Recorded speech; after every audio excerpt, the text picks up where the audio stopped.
Hello, this is Dr. Paul Cottrell, and I'm recording this on November 1st. So this is I haven't done a recorder in a while, so this is a little bit of an update in the news. Please go to my store, the-studio-reykjavik.com, and get the supplements that I have, some of the ebooks that I've published over the years, and the lecture series on pulmonology or immunology that you can sign up for to learn about how the lungs work and how your immune system works for only $50. So you learn a lot.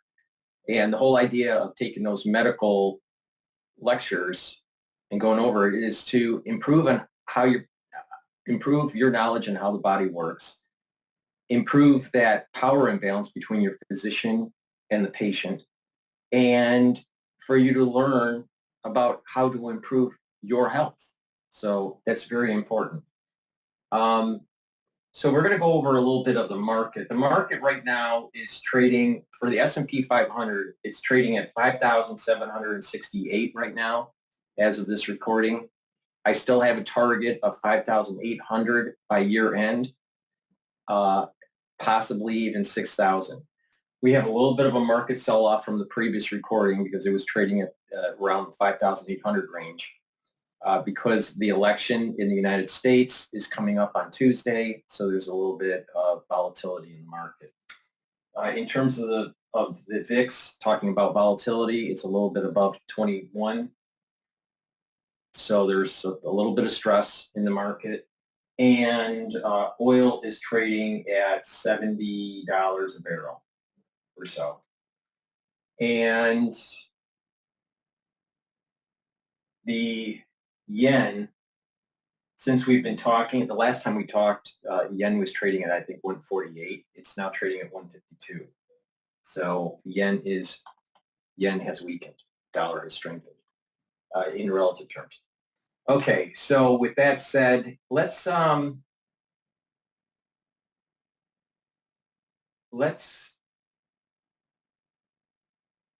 want to go to Fox News, and they're talking about the polls. So let's talk a little bit about politics at the moment here.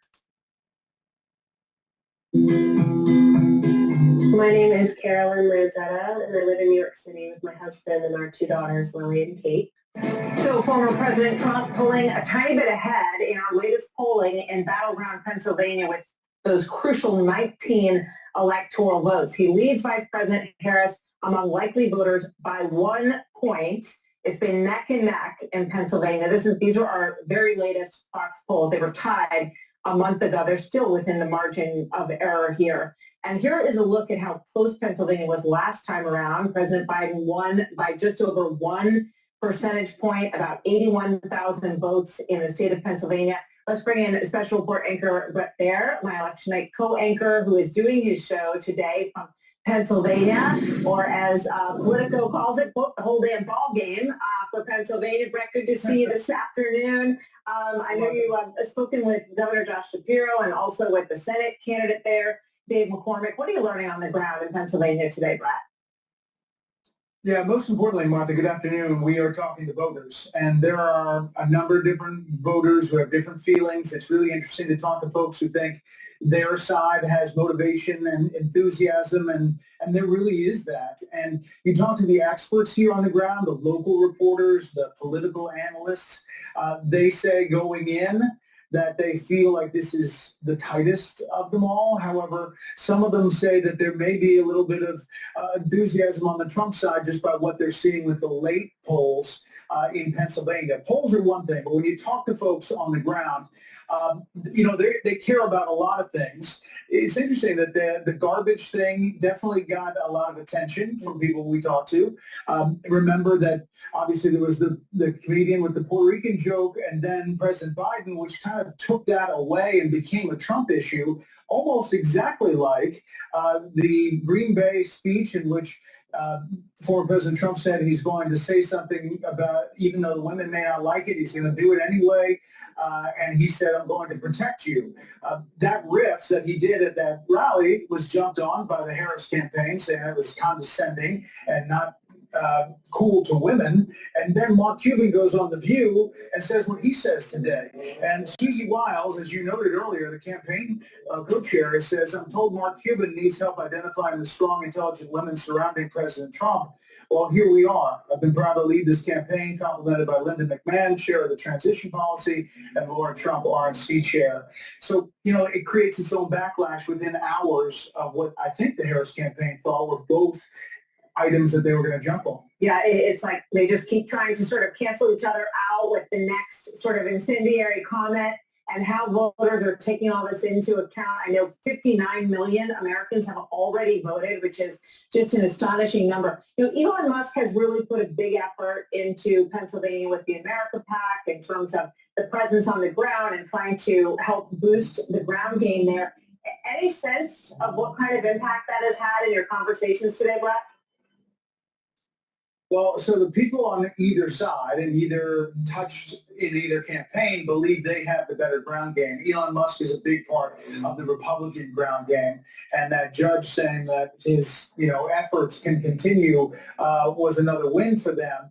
Remember, the Democrats really since the last election have been working on this ground game, pouring money in there.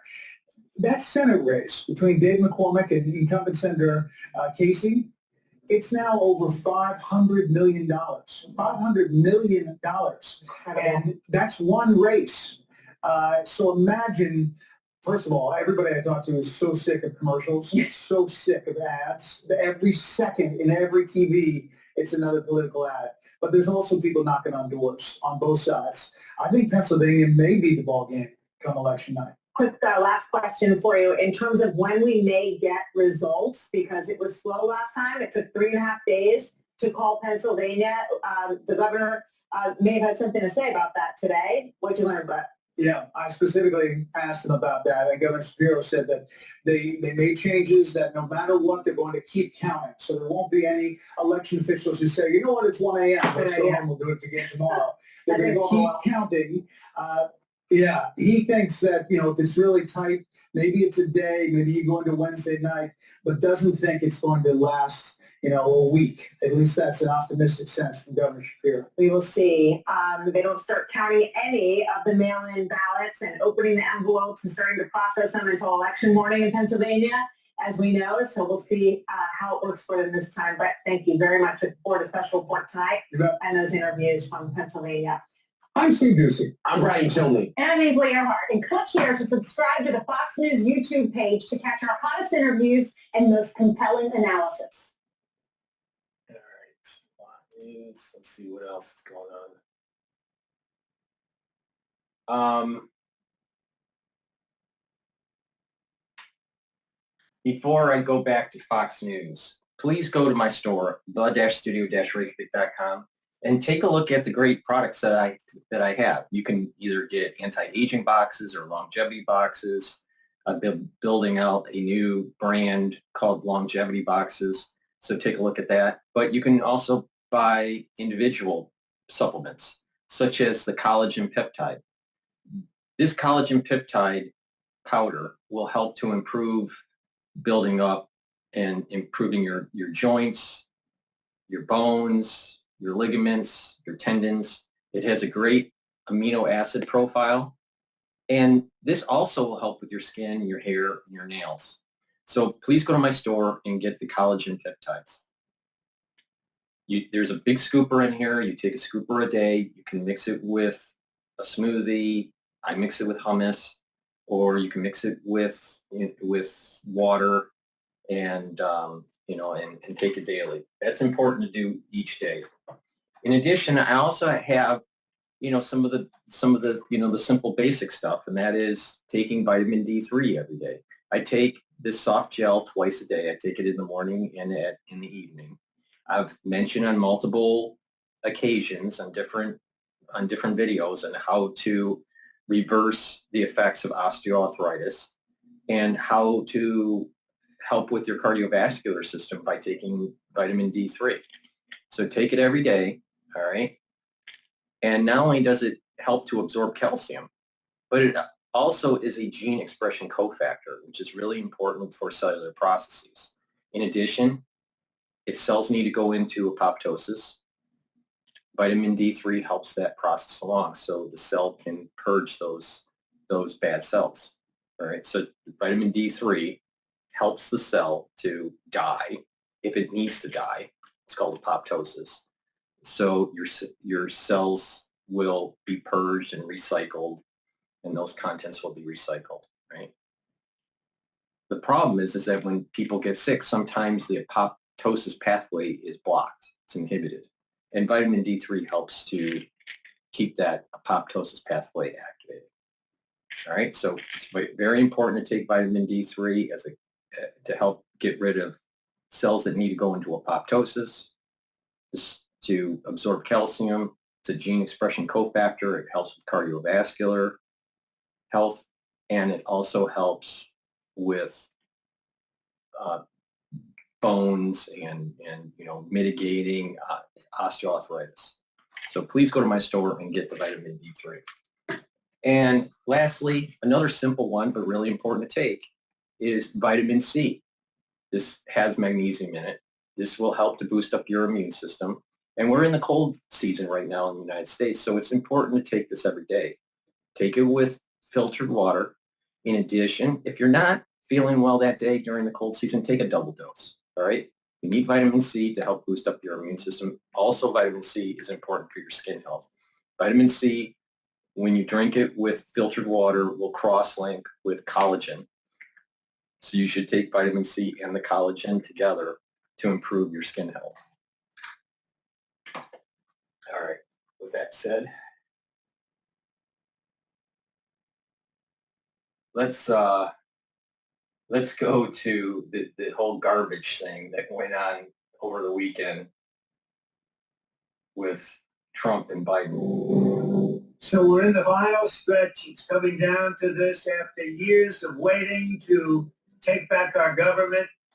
Welcome into Live Now from Fox. I'm your host, Christina Evans. We do want to get to some breaking news that we just now have coming out of the White House. I want to pull up this tweet that we had from the Associated Press. So that now says, breaking news, the White House did alter the transcript of President Joe Biden's garbage remarks despite stenographer concerns. This is according to sources from the Associated Press. And just to give a little bit more context to this, White House press officials did alter those official transcripts of a call in which President Joe Biden appeared to take a swipe at supporters of former President Donald Trump, drawing objections from the federal workers who document such remarks for posterity. This is according to two U.S. government officials and an internal email that was obtained today by the Associated Press.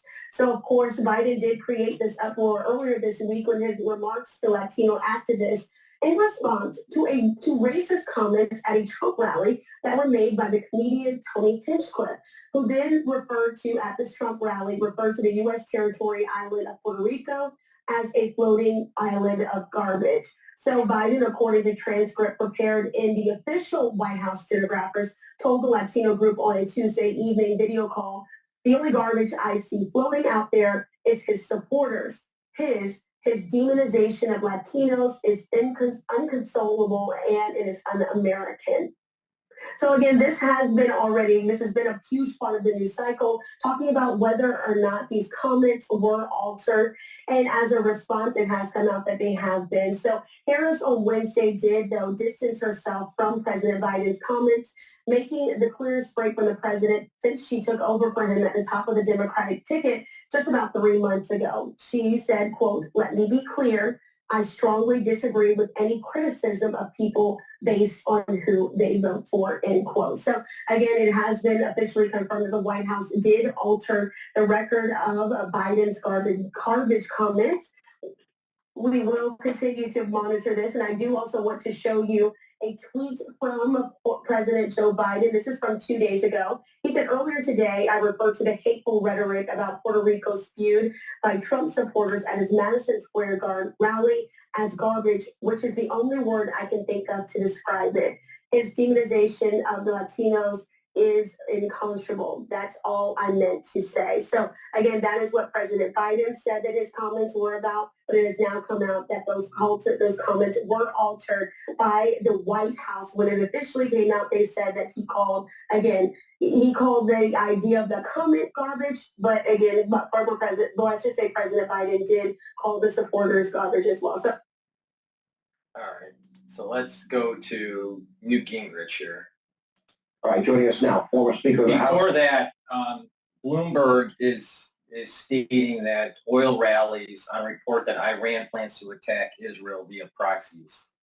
So WTI has been overnight session was trading at about 71. Right now it's trading just below, or now it's trading at 70 at this moment. So we may see next week maybe in the low 70s, depending on what happens over the weekend. But before we go to Newt Gingrich on Fox, please go to my store, the-studio-reykjavik.com, and get lignans. Lignans helps to improve your immune system by bringing down inflammation, right? And it's also a very strong antioxidant. It's a powder. You mix it with your food, or you can mix it with water. I put it in hummus. And it's a great way. There's a little scooper here, and you just take it every day. This also helps with hormonal health for males and females. So it's really important to improve your endocrine system.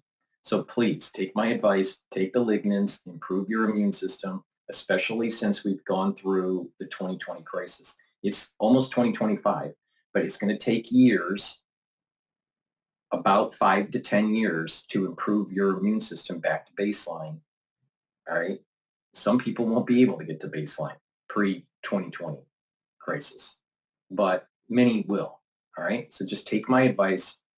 Just let your immune system heal and take supplementation and stay healthy and do all these different modalities like diet, exercise, balancing.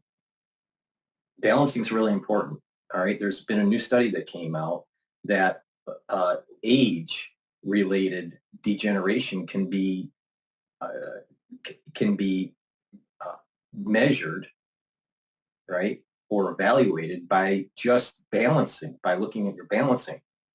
All right. So, all right. As we get older, our neurons don't function as well. So it's important to improve those neurons, right? Well, you do that by activating the neurons, by balancing, muscle training, right? But also learning new concepts, reading, writing, talking to people. But balancing is moving around and balance exercises are really important, especially to activate the cerebellum. What they are finding now, that people that aren't walking regularly and they're not doing these low impact type exercises with balancing and building muscle, right? And a little bit of cardio.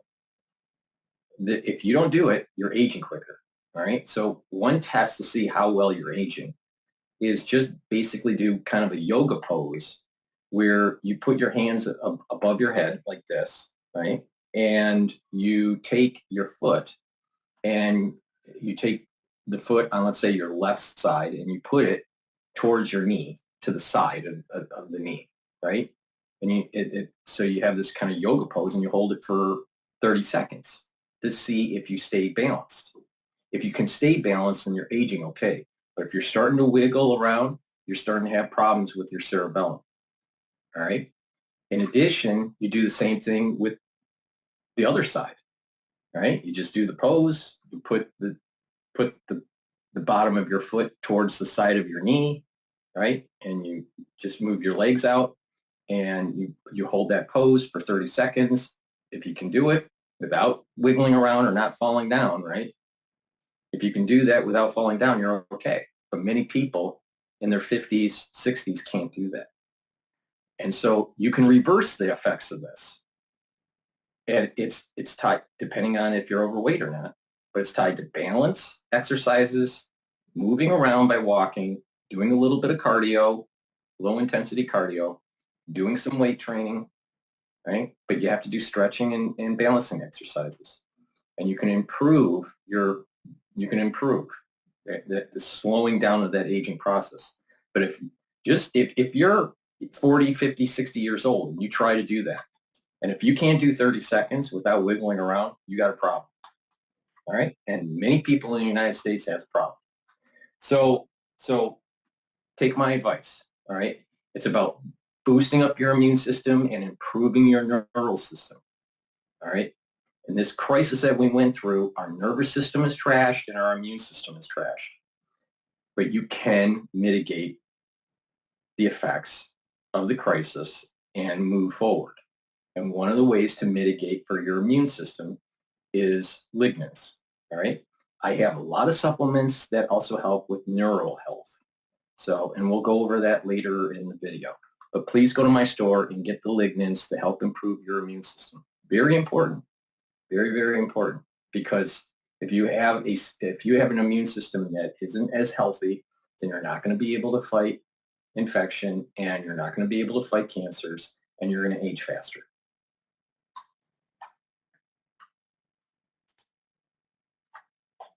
Oxidative contributor Newt Gingrich. I know I'm going to see a smile on your face. What is your reaction to this?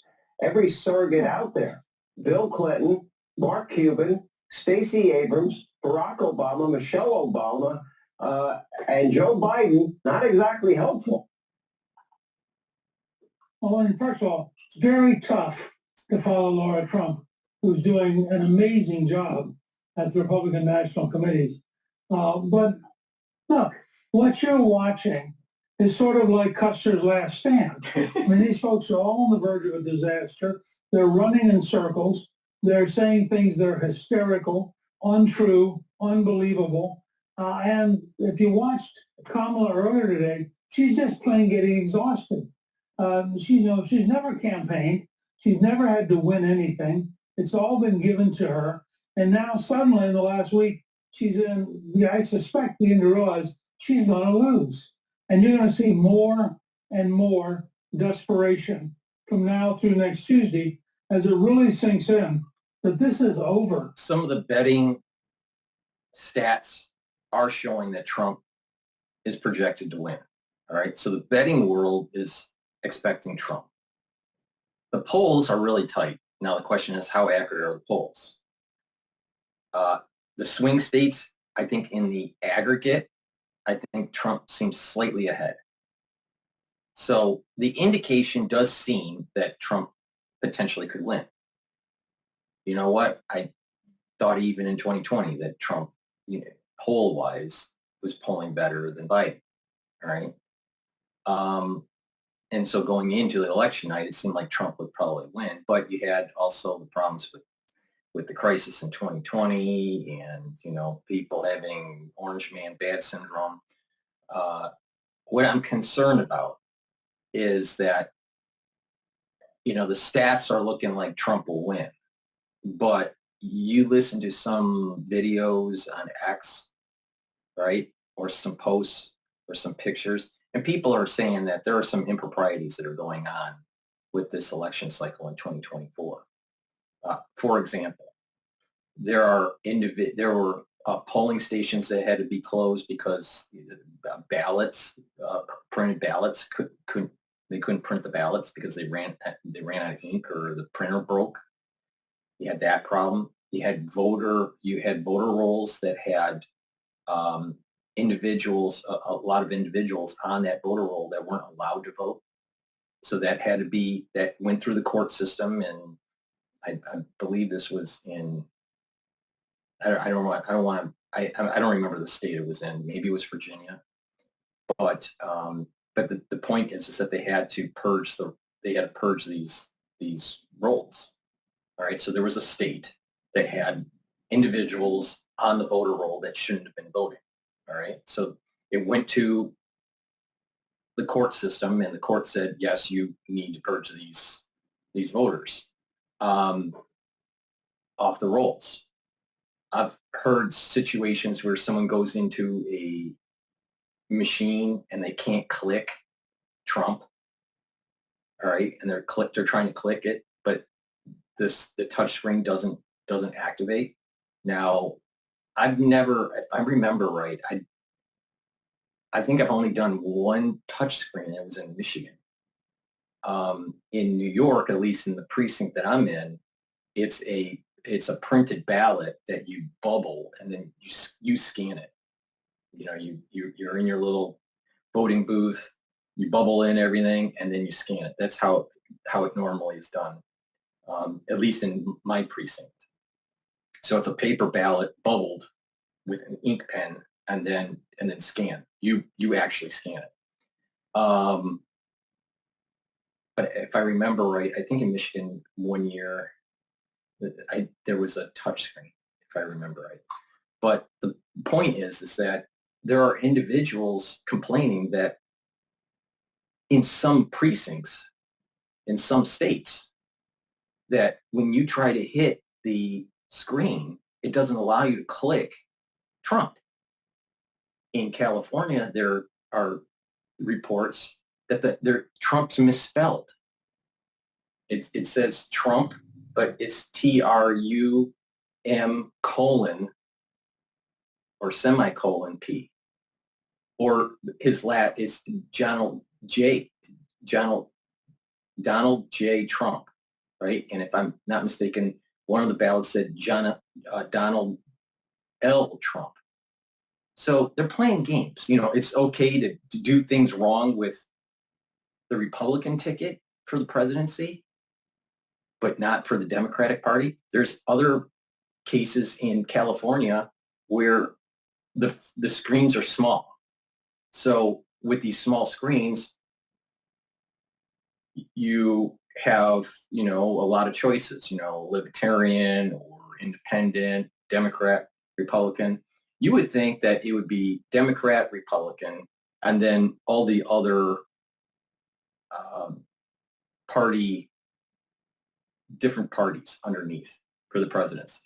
No, not in California, at least the pictures that I've seen. It basically says Democrat, Libertarian, you know, Green Party, whatever it is, right? And then you have to touch other at the bottom of the screen to get to the Republican ticket for the presidency, which would be Donald Trump and Vice President J.D. Vance. So you have to go to another screen to be able to click it. So they're playing games. Is it illegal to do that? Probably not. But the thing is that they must be worried if they have to spell the individual wrong. And I don't even know if someone clicks it and it's spelled wrong. Is that even a legal vote? Is that even a legal ballot? Who knows? Because there's no person that is Donald Trump with a semicolon, right, in their name. So I don't even know if that ballot is legal. You know, I'm not a lawyer, but I would, you know, the intent of the person voting for Trump, it would be obvious that they wanted to vote for Trump, even with the semicolon in his name. But the thing is that individuals should have been reading the ballot printed or on the screen and proofread it before it goes live. Now, because people are doing early voting, it's already live. So, you know, you can see, the point that I'm making is that you can see the Democratic Party playing games, all right? Now, if they're playing games with misspellings and putting the candidates on another screen or, you know, not allowing you to click unless you hit it 10 times, you know, they must be worried that they're going to lose, all right? But it's possible, even with the vote, with the polls so close, there is plausible deniability that Harris wins the election with these funny games that some of these districts, it may be up in the air with just a few hundred votes that decides, you know, one way or another for that state. It's in some states it's that close. I'm concerned that Michigan is going to go Harris. You know, Trump needs to take Pennsylvania. You know, indications show they might take it. You know, it's going back and forth if Trump's going to take Michigan. He needs to take Wisconsin. So, that individuals in the Midwest need to hold the line for the Republican Party, because if not, then Harris is going to win. Now, I do think that if Harris wins, you're going to hear a lot of issues with voting, All right. And it's already happening. You're already hearing. Now, is it material? Some of these issues that I brought up with the misspellings and, having to scroll to another screen to get to the Republican Party while you can vote on the first screen for the Libertarian Party. Is that material, especially in California? Maybe not. Maybe not. I don't know about the misspellings if it's even a legal ballot. But the point I'm making is that the polls are close, so there's plausible deniability for the Harris campaign to say, well, the will of the people really wanted us. Meanwhile, they were potentially playing games behind the scenes, such as these, situations that I just brought up. I'm concerned about it. I'm very concerned about it. Very, very concerned about it. Especially with those important states. Michigan needs to, if Michigan legitimately votes Democrat, then the people in Michigan are really stupid.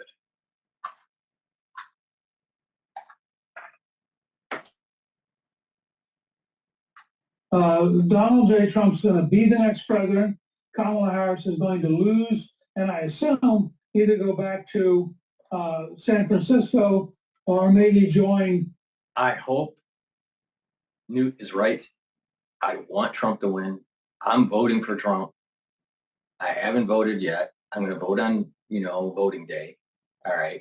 But I'm worried. I'm very worried of improprieties going on in key counties. All right. So let's not count the chickens until they hatch, Gingrich. Obama's in some very fancy island. But the fact is that I think you're going to see a desperation. I also believe personally, I proved this, but I believe that at some point about 3 weeks ago, Jill and Joe Biden looked at each other and said, if Joe is the only person to ever beat Trump, that's kind of an interesting legacy. And for the last couple of weeks, he has undercut her over and over. And think about that scene on the ellipse. 70,000 people, the vice president, right in front of the White House. Do you see the president? Is he invited? Is he given dignity? Is he a guest? No, he's hidden. You don't think Joe Biden resented that?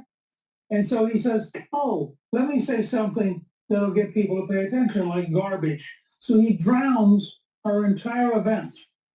And we think that he did this by accident. I don't. I think it was deliberate, and I think it worked. You know what? I'm on the fence. Was it deliberate or not? It may have been his normal knee-jerk reaction. People that have dementia, they have a tendency to not to be able to curtail their thoughts, and whatever they're thinking just comes out of their mouth. All right, that's a very common thing with people that have, certain types of dementia. That may have been the situation with Biden. It could be like what Newt said. He's trying to undercut her, which isn't. It wouldn't be surprising. But my gut feeling is that he doesn't have the inhibition anymore. And whatever comes into his mind just comes out of his mouth if he can get it out of his mouth. So I think it's more of an elder. It's just aging, the aging process, especially when someone has dementia. In Julia Roberts and cut an ad about women lying to their husbands that it's okay. Followed up. And there's another. I'll rewind it, but there's another aspect to what this whole garbage thing with Biden. Is it possible that he's undercutting her? Yes, it's possible. All right. But sometimes Because if you look at this whole campaign, especially with Trump, because it comes from a very chaotic astrology. He's a very chaotic person. He lives on chaos. If it's calm, he can't, there's no energy for him. That's his kryptonite. When it's calm, that's his kryptonite. If it's chaotic, that's where his strength is. All right. That's Trump in a nutshell. And that's the reason why if someone tries to go after him, he's a counterpuncher, or he can turn something that seems negative into gold, such as the whole garbage thing while he's driving a garbage truck. All right. That kind of thing. He lives in chaos. All right. He works. That's his energy source. Calm. That's his kryptonite. All right. So it's very possible that if you believe in the divine, that the divine is just letting the liberals eat themselves and provide fodder, comedic material for Trump to use to strengthen him. That could be it too. I've been saying since October of last year that the ultra liberals are going to eat their tail. And many people that have been, following me for over a year about covering the crisis in the Middle East and this whole ultra liberalism in the United States and even in Israel, you can kind of see that playing out, that the ultra liberals are eating its own tail with the whole DEI and all this stuff. So let me rewind and continue on with Fox. To go and lean Julia Roberts and cut an ad about women lying to their husbands that it's okay, followed up by her speech this week where she flat out lied and said Donald Trump was going to have a national abortion ban when he has said many times the exact opposite. He's going to limit access to birth control.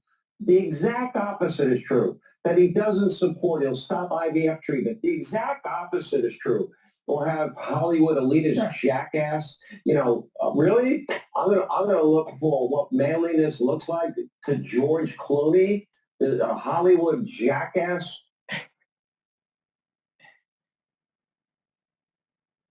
People need to dive into, two elements of this issue with the whole abortion. One, if the Democrats really cared about it, going all the way back to the 1970s, why didn't they solve the problem when they had control? There were times when the Democratic Party had control of the legislature and the executive branch. They didn't want to change it. They didn't want to codify it as a federal law. All right. Why?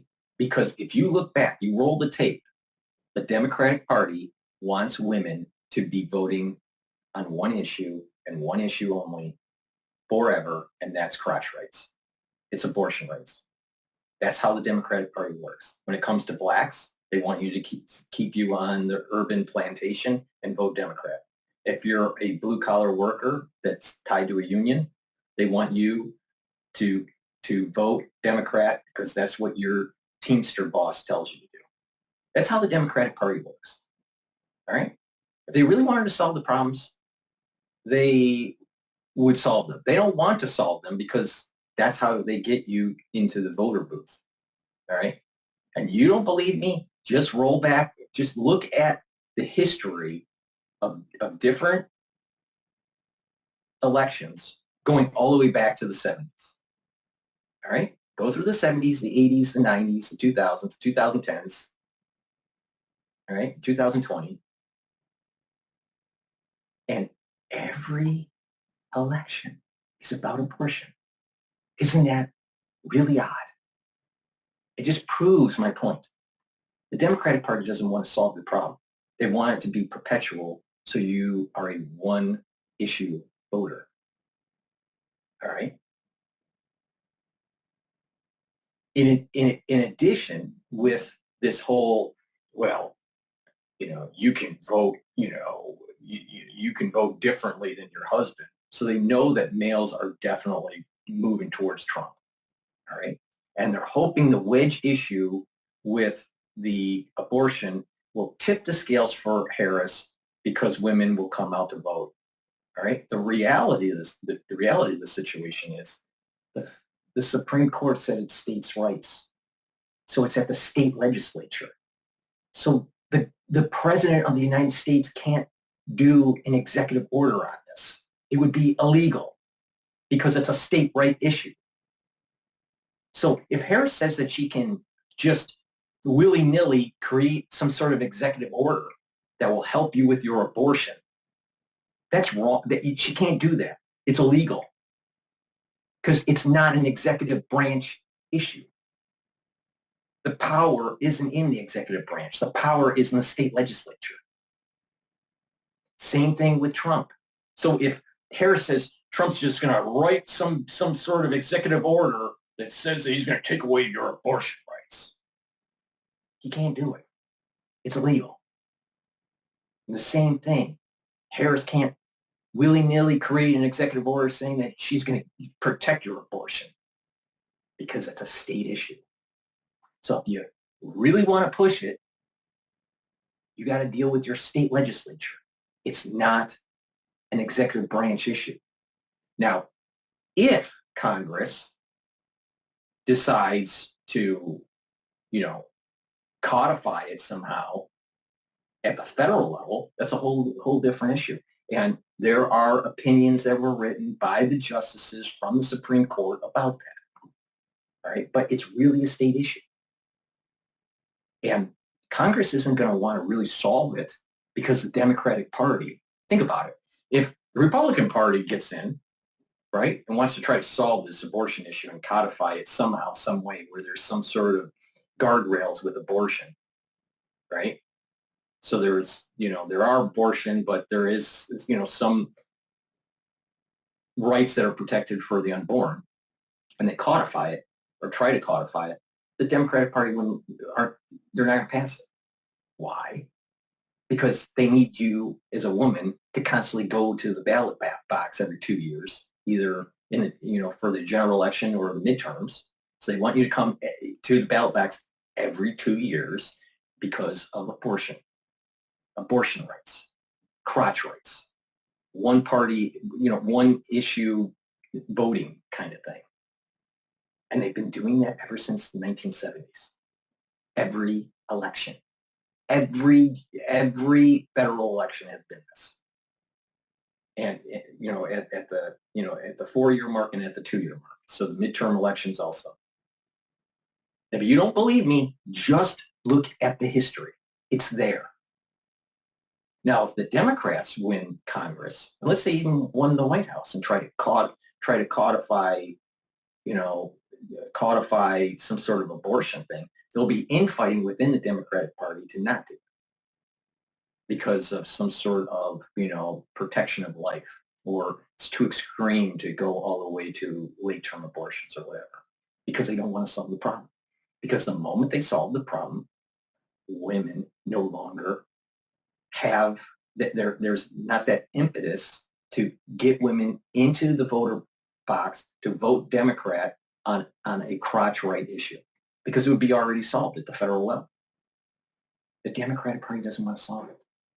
Same thing. It's the same issue with immigration. It's the same issue. They don't want to solve it. They want the problem to be perpetuated so you keep on having voters going to the ballot box and voting for your party. Now, do you think that's about making America better through the legislative process? You think Democrats are using the legislative process to actually make America better? Or are they playing political games for power? And I'm willing to bet that if you look at the history on this, that it's about power grab and making sure you have voters that are voting in blocks. Women, make sure you vote for your crotch rights. Blacks, make sure you vote for Democrats because the Democrats are going to make your urban life better. Meanwhile, decade after decade, they don't. Minority, especially Hispanic, make sure you vote Democrat because we protect you when you're illegal. But doesn't want to solve the problem with a porous border.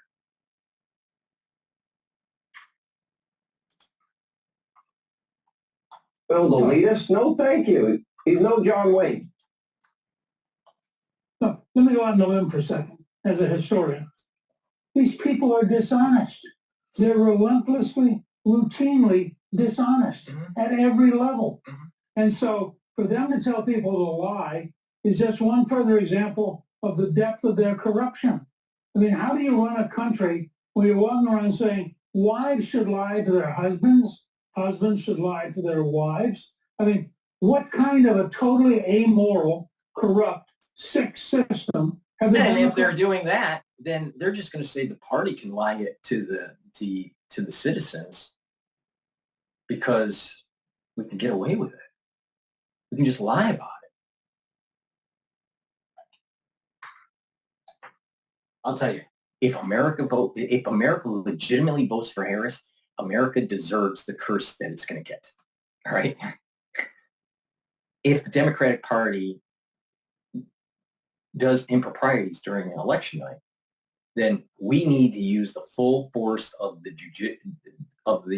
Justice Department to hunt these people down and to make sure that they're held accountable, because they are affecting the very cornerstone of our constitutional republic, and that's our ability to vote, and it's and to have fair elections and to have your vote count, and not have individuals muddying the water with illegal voting types situations going on, especially in swing states. We need to have a very strong and robust and accurate voting system. Democratic Party, I'll tell you, is that America needs to go conservative. It doesn't have to be like super right wing or anything like that, but this America will flourish economically, spiritually, emotionally, if we just become a little bit more conservative.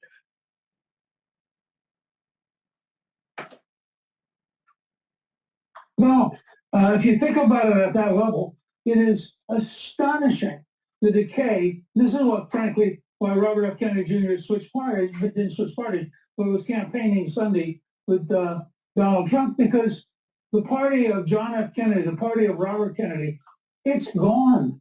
I mean, instead of having dignity and patriotism and a sense of morality, these are really sick people. And the more you watch them, to say, oh, why do you lie to your husband? The reality of the situation, JFK and RFK, and then RFK Jr., but let's just focus on JFK and RFK.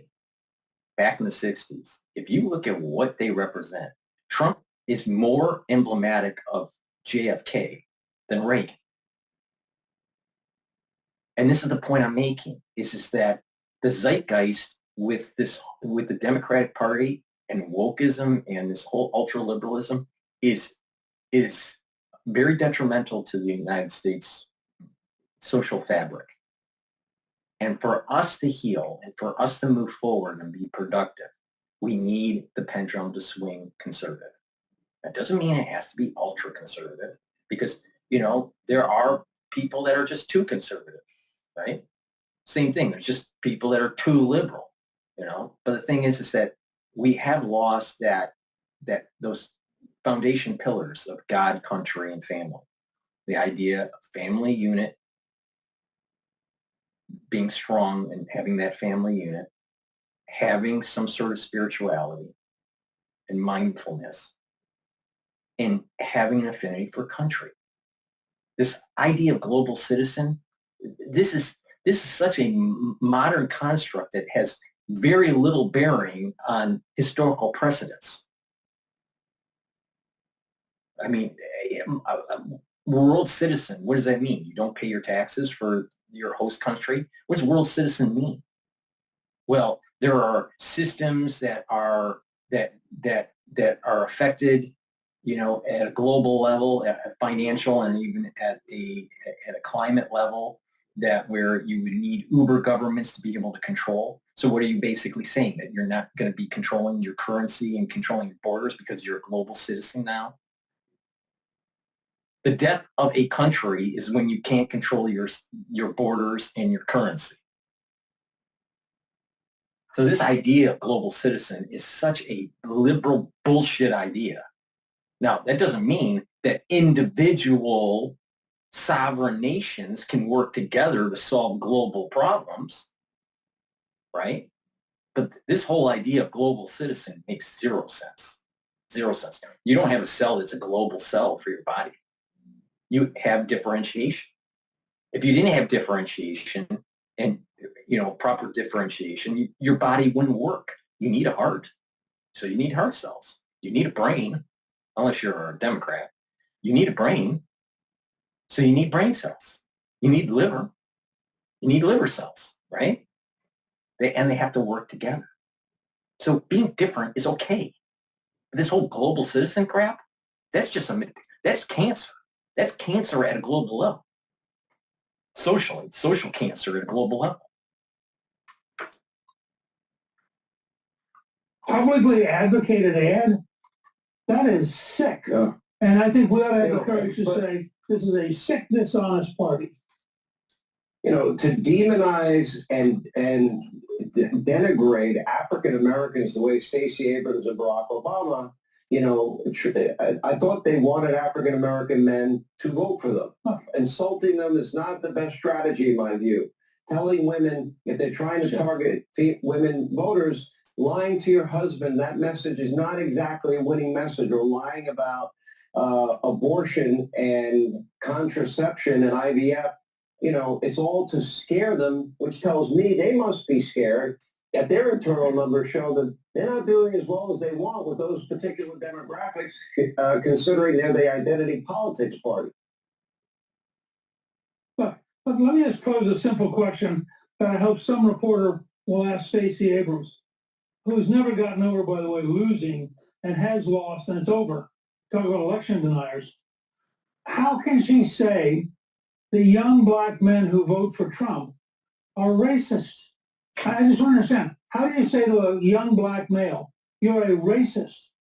I have no idea what she's saying, except that she's learned a set of code words, and she thinks if she repeats them like pablum, that somehow they'll have meaning.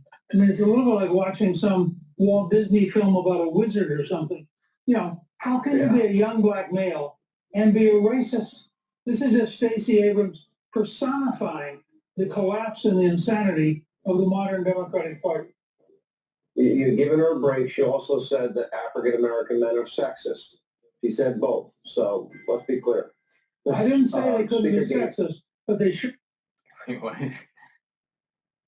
can't be racist. I have no clue. I don't think she has a clue what she's saying. I appreciate you being with us.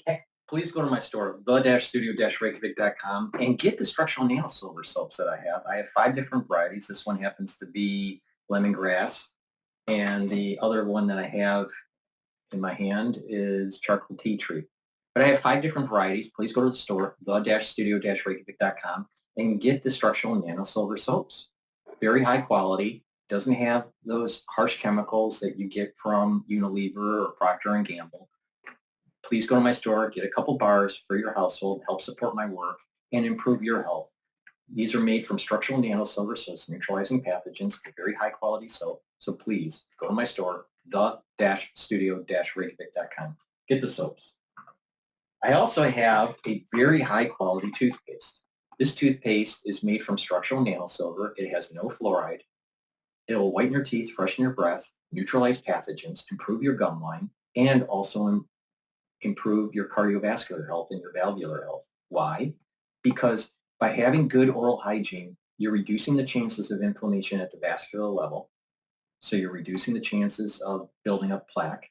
Having micro particles into your bloodstream from the plaque could cause potential occlusions at a microscopic vascular level. You don't want that. In addition, bacteria and inflammation can cause damage to your valves. And when you get older, damage to your valve, inflammation on the valves, there's what is called vegetation that can take place and calcium depositing that can take place. So you might have valvular issues, over time because of pathogens getting in your bloodstream or causing inflammation at the valve level for the heart. And when that does happen, the valve may prolapse and not be able to close properly. There's going to be regurgitation, causes problems with your heart. And in addition, stenosis because of calcium depositing because of that inflammation. And so what happens is the valve is just too stiff. And so when you get older, there's lots of people that will need to have valves replaced. So please, oral hygiene is really important. Please go to my store, the-studio-reykjavik.com, neutralize pathogens, improve your cardiovascular health, improve your valvular health, and your oral hygiene. This has structural nanosilver. It's going to neutralize pathogens. It's the best toothpaste that you're going to be able to get. This is way better than anything that Alex Jones sells. So please go to my store, the-studio-reykjavik.com, and get a few tubes of this toothpaste for your household. It's very important. And lastly, I have structural nanosilver gel. It's in a tube, and this is a dual-purpose product. This will help heal your skin about a third of the time quicker. It can be used as a skincare, so you can apply it on your skin daily. A great way to do this is to apply it at night, and when you wake up in the morning, you exfoliate, and by exfoliating, you're going to notice that your skin's clearer and your skin is tighter, especially around your face. So this is part of the skincare anti-aging box that I have. So, please go to the store if you want to improve your skin. In addition, this will help to neutralize pathogens. You can keep it, it'll stay active and put it on your hands, put it around your mouth, your nose, your eyes, your ears, lightly coat your nostrils, maintain that mucosal barrier and neutralize pathogens. Really important to use during the cold season or if you have some sort of other problem in your region. Please go to my store and get the structural nanosilver gel. Be prepared. Have this in your household. Use it. All right? Go to my store, the-studio-reykjavik.com. All right. Let's play Bloomberg. They're talking about early voting here. Is that, there's this idea that the election could go, for weeks. We just don't know. But I also think that there's a lot of folks out there that are thinking that at least we could get an indication of who the president is, maybe not officially, and maybe not called by the agencies and so forth, the news organizations, but we could at least get an indication of who the president is going to be on Wednesday and Thursday. So, from a market perspective, we're going to be looking to see when those state results start coming in. And obviously, it's the 100,000 folks in Pennsylvania, North Carolina, Arizona, Nevada, and Michigan, and so forth that are ultimately going to decide who the president is. Speaking of election calls, what is the expectation for how long it could potentially take this election to be called? Well, look, it really, this is the challenge of the American voter system is that each state has their own processes and procedures. I mean, certain states can't start counting early ballots until the polls close, for example. And so we just don't know how long it's going to take. However, what we can say is that, we should get an indication of how things are going. And when you look at the swing states in particular, you have a good mix of those that are on the East Coast and those that are on the West Coast, Pennsylvania, North Carolina, Arizona, Nevada, and so forth like that. But just going back to what I said earlier, for Vice President Kamala Harris, it comes down to North Pennsylvania. If she can't win Pennsylvania, then chances are Michigan and Wisconsin are in play, and she loses the presidency. So, again, we're really paying attention to Philadelphia and Pittsburgh these days. Nathan, I say this affectionately, a policy geek, a wonk. You've got some great research out there that says, hey, here's what happens to a couple of key industries from a regulatory perspective if Harris wins or Trump wins. What are the one or two or three things that you're really looking at or could be in play depending upon who gets in office? Yeah, so if you try to think of catalyst industries, meaning that the election needs one substantial catalyst or the other, the investment banks are the perfect thing that come to mind because there's this rule out there called the Basel III Endgame. Now, if Kamala Harris wins, banks are going to look around a 9% capital increase starting in probably 2026. If President Trump wins, that rule, I think, effectively goes away. Renewables is another thing because Eric, in the prior segment mentioned that taxes could go up next year. The Trump-era tax cuts expire for individuals at the end of 2025, and Congress and the president is going to have to figure out how to pay over $4 trillion to keep those tax cuts going. And so is the Inflation Reduction Act in play? That's very important to the renewable industry, so something to keep in mind. And finally, big tech. there's this stereotypical idea out there that Republicans equal good for big business. And so if President Trump wins, big tech in particular could be a positive in terms of ease of regulation and enforcement. But there's this idea of economic populism going through the Republican Party right now, and a lot of scrutiny on big tech that could also be in play. So if you're in the big tech space, and the Federal Trade Commission, DOJ is investigating you, there could be some pretty tough investigations coming no matter who wins the presidency. Hey, Nathan, I know we're on our first day of November, but there's always talk about the October surprise. Is that something that we saw? I don't think so. I mean, one thing that we've been leaning on is that there's not many people out there who are undecided. If you look at the charts, these charts are on the terminal, you're looking at somewhere between 0.5 and 1% of the undecided or the independent population out there that is still undecided. And so this race, in our opinion, has always been about, Vice President Kamala Harris versus President Trump versus the couch. And if people get off the couch and they vote, then Vice President most likely wins. People stay on the couch and they don't vote, then President Trump could win. So it's more about a turnout rather than an October surprise. And I really don't think we've seen anything that, really changed voters' minds in October. But the question is, was there an October surprise that would keep people from voting? Yeah. We just still don't know yet. All right, Nathan, thank you so much for joining us as always. Nathan Dean, he's the senior policy analyst with Bloomberg Intelligence. He's down in Washington, D.C. You can see his research. Just go to BIGO. He's got a lot of great research out there about the different scenarios under each type of election scenario, Harris versus Trump versus split Congress. He's got a lot of great research about which industries might be impacted. So take a look at that. All right, folks, speaking of the election, join us for complete coverage of U.S. election results Tuesday night. It kicks off at 5 p.m. Eastern with a special 2-hour edition of Balance of Power, followed by coast-to-coast Bloomberg team coverage at 7 p.m. Well, I'm going to be doing, during the election night, I'm going to be doing a live show covering it. Probably going to start at 6. I haven't decided yet. But it's going to go for many hours, and it'll be live. And then I'll also post the recording on the other channels. So, stay tuned on that. We're going to try to cover what's the trading that's going on in Asia at the time, like I did last year, and also get the different feeds from the different agencies and how they're covering it, their spin, and see what happens. But I will be doing a live show. I will also bring on callers. So if you want to call in, maybe using spaces, X spaces, and calling into the show to give your take on what's going on about the election night, that would be great. So stay tuned. The election night is going to be really important. All right. So we got to, let's make it happen. Let's hold the line for the Republican Party. Before we go to Times Radio, because they're demonizing Trump again, I would like you to go to my store, the-studio-reykjavik.com, and get the drops and the lozenges. We're in the cold season. It's really important to have everything available at your house. Get a couple bags of the drops and the lozenges. The moment you have an irritation, take the drops or lozenges, and it will neutralize the pathogen and create the secretions to maintain a mucosal barrier to reduce the chance of infection.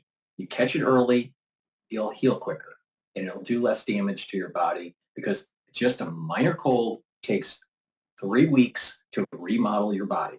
All right. Most people are sick 3 times a year. That means that your body is sick or remodeling because of a sickness about 25% of the year. You don't want that, because that's how you get older quicker. So please go to my store, the-studio-reykjavik.com, and get the drops. I have it in honey and lemon in 100 count.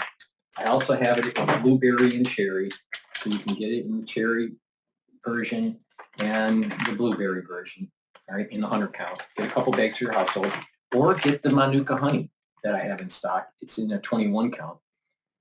Lozenges are a little bit bigger than the drops, but it's really important to have a few bags of these in your household, ready for the cold season. The moment you get that irritation because of allergies or the cold season, take the lozenges or the drops right away to mitigate it. And that way, you're neutralizing the pathogen, you're neutralizing the antigen, and you're reducing the chances of further infection. All right? Because when you get infected, what happens is that mucosal lining gets thinner and you're increasing the chances of getting an infection.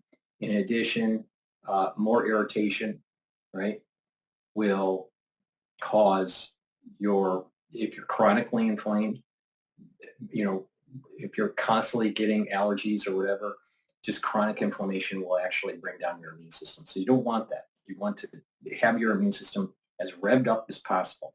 So the moment you start having a problem with your throat, take the lozenges and the drops. Get a couple bags for your household. Be ready. Trust me.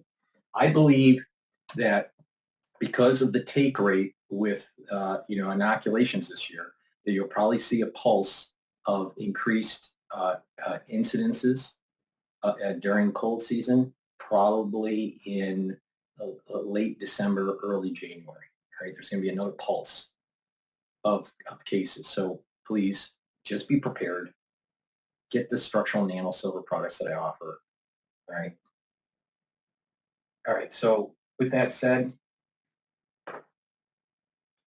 let's go to Times Radio about demonization. So there are some tensions, let's say, at the political elite level on the political right across Europe and the actual voters who supporters of parties in the UK who still don't really like Donald Trump. Of course, it is the US presidential election next week. If it will be carried out in the UK or indeed quite a few other European countries, Kamala Harris would be pretty much a shoo-in because over half of Britons want the vice president to win. A YouGov poll shows that she is the most favoured candidate and most likely to win in 7 European countries, not just Britain, but Denmark, France, Germany, Italy, Spain, and Sweden. Joining me now is Patrick English. He's the Director of Political Analytics at YouGov. Welcome to the show, Patrick. Morning, how are you doing? So in some ways, this is not a hugely surprising outcome because these are broadly speaking Western liberal countries that are going to back Kamala. Are you surprised by the results? Did they throw up anything more interesting than that?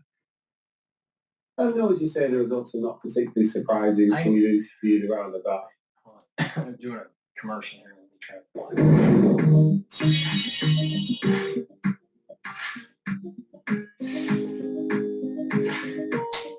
Why should we care about what the European nations, liberal European nations, want?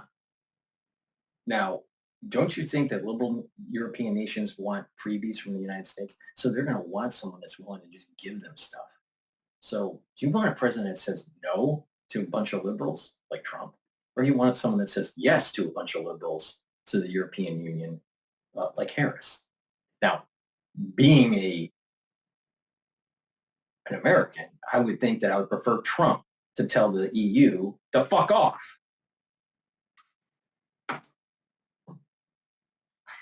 Around about 9,000 adults across the 7 countries as part of our Eurotrack research we conduct and publish regularly to checking really with what the public are thinking across Europe. And of course, one of the hot topics right now is the US election. And Kamala Harris is Democratic candidate.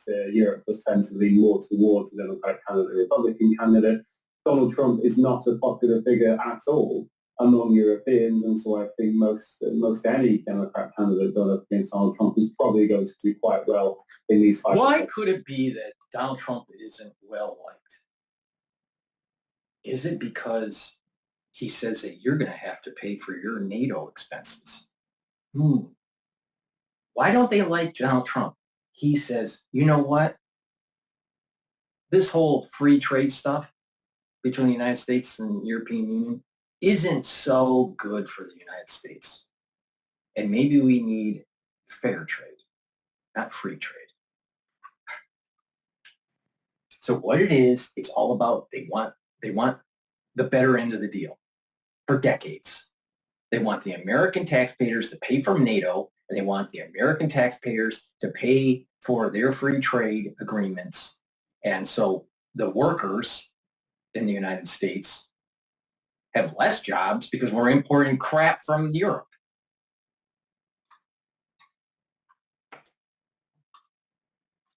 But of course, it's not Europeans who will be voting on the next president for the United States. Yeah, no shit, Sherlock. The Americans themselves, where the race is significantly tighter than some of the figures that we've been finding in Europe. For instance, 81% the people in Denmark want Harris to win, Harris to be their preferred candidate, which is 7% saying Trump.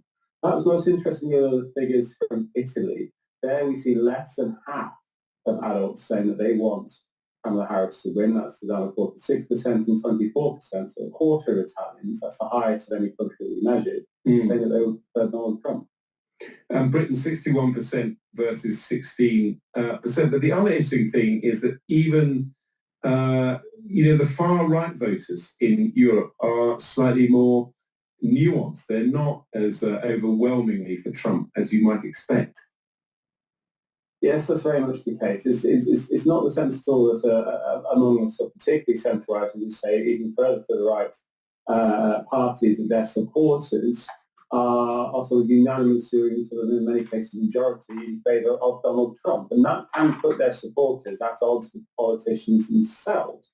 So we do see some instances, perhaps even looking within our own Conservative Party leadership race, where there's been some discussion about Donald Trump and about what perhaps some of the Conservative candidates have liked about him. Well, there's certain sections of society in Britain where that might go down quite well, but overall, and even among Conservative Party voters, that is not a popular position. Donald Trump is not a popular figure. So there are some tensions, let's say, at that sort of political elite level on the political right across Europe, and the actual voters and supporters of those parties, as you say, who still don't really like Donald Trump. Yeah, which is so interesting. And the other interesting thing is that people think that if Kamala Harris wins, there will be violence in the US. Yes, indeed. There is a bit of an expectation that perhaps things could go sour, and we cast our minds back to sort of the insurrection around the Capitol in January after the last election. I think that's probably playing on a lot of people's minds when they're asked these questions. Well, this has happened before.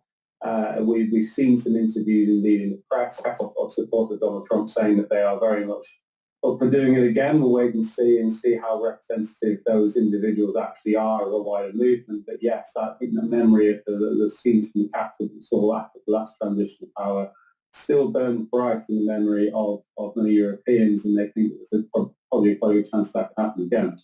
Absolutely. Well, anyway, thank you so much. That is Patrick English, the Director of Political Analytics at YouGov, coming in to talk about a poll which shows that, broadly speaking, most Europeans would like Kamala Harris to win the next presidential election. Which of course, because she is an empty suit. And the national security state is going to want to just keep on printing those American dollars for NATO. Was, I think, an important opinion poll, because it does remind us that should Donald Trump win, and by the way, I do expect Donald Trump to win the presidential election next week, it will reignite tensions between the US and Europe, and part of the reason may well be that most Europeans do not want Donald Trump to be president of the United States.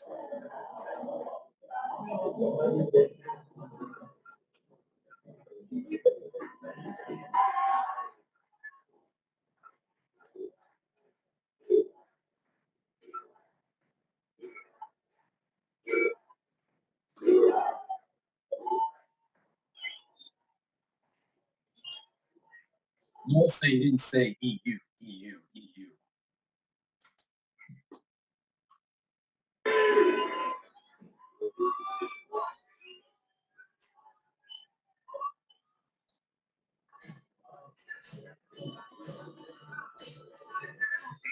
And I think that most Americans are beginning to fully understand that there are two kinds of people who get elected to public office.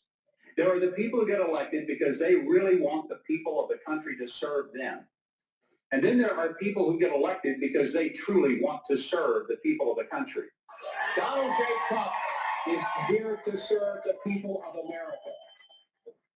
And this is an election that's really a choice between whether or not we'll have 4 more years of total failure. This has been the worst 4 years I've ever seen.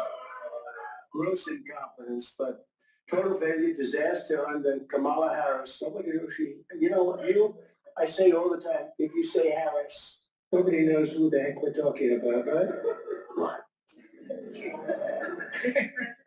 I just wanted to tell you that I moved here in 1981 from Puerto Rico, and I want you to know that Puerto Rico stands behind you, and Puerto Rico loves you. No president's done more for Puerto Rico than I have, so thank you. That's really nice of you to say. Appreciate it. Thank you, Mayor.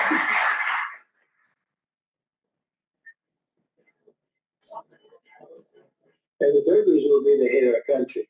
Because who would want to have millions of people coming into our country? Many of them are murderers. Many of them are terrorists. Many of them are gang members from the street, MS-13, and almost worse. You know, the Venezuelan gangs are almost worse. And these countries are taking their prisons and they're taking their prison population, putting them in buses, and bringing them to our border. Venezuela's got half their prison population has been brought to the United States. I'm going to stop the Times Radio. I'm going to stop the Times Radio. I'm going back to Bloomberg here. The individuals, family offices, there are potential policy changes that could pose, significant change for clients. So when it comes to the estate tax, for example, right now the way the law is written is at the end of next year, the current law is going to sunset and the estate tax, the exemption amount is going to be going to be cut in half. So yes, we're doing a lot of planning surrounding that, working with our clients' estate attorneys to make sure they're prepared. But at the end of the day, what we're really focused on is technology, which we discussed, doing tax planning ahead of year end. And then just when it comes to markets, looking at the economic data, looking at the trend for interest rates. Look, we're going to get a Federal Reserve meeting next week, but our economists expect that we'll see another 50 basis points of cuts by the end of the year, another 100 basis points of cuts next year. So if we know cash rates are coming down, interest rates are coming down, making sure that, our clients aren't sitting in cash or just short-dated treasury bonds, for example, because at the end of the day, reinvestment risk is an issue right now. Sarah, thank you so much for joining us. Always appreciate chatting with you. Sarah Ponczek, she's the first vice president of wealth management at UBS Private Wealth Management. She's located down in Boca Raton, Florida. So good stuff there. S&P 500 up 51 points. That's 0.9%. The NASDAQ up a little bit better. Let's jump to Al Jazeera. They're covering. Take the black vote, for example. Both Harris and Trump want it. Nearly a third of Georgia's population is black. Democrats are accused of taking black voters for granted, while Trump has seen his support rise, particularly among black men, because of frustration with the economy and rising bills. 44% of people living below the poverty line in Georgia are black, and they don't see their lives changing, for better or worse. The white population has seen a record drop in its numbers, but they are still a majority. They are the Republican base, but their political power is crumbling. The biggest issues for them are immigration and the economy. And the Hispanic population of the state is also substantial at more than 10%. Pull all of these factors together, and Harris needs a coalition of black, Hispanic, and women voters. While Trump needs to retain the support of white voters, he needs to get them to vote and to make inroads into traditional Democratic strongholds. We would hope, but it's hard for Americans. All right, and Al Jazeera will have comprehensive special coverage on election night. Make sure to join us from 22 GMT on November the 5th. That's 5 p.m. East Coast time here in the U.S. We'll have live coverage from across the country with guests and discussion both here in Washington, D.C. and in Doha. That's here on Al Jazeera from 22 GMT on Election Day, November the 5th. Okay, so that is going to do it for us and the team here in Washington, D.C. For now, to pass it back to you, so in Doha. Thanks very much, Patsy. And of course, we'll be back with our teams in later bulletins here on Al Jazeera. Still on the program. Many people say, what are you doing, guys? This is a skateboard. Catching waves off the coast of a small fishing village in Pakistan. We'll hear from a group of surfers who are chasing their dreams. It's all change at one of the world's largest football clubs. Those details coming up after the break.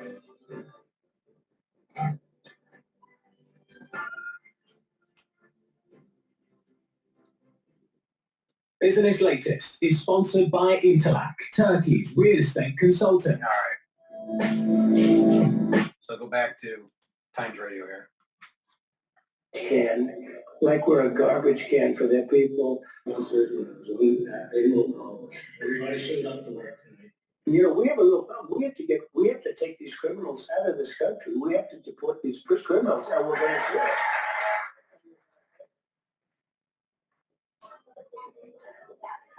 This is the biggest senior issue. This is the biggest issue we have. They're destroying our country. They're ruining our country. You're not going to be able to walk outside anymore.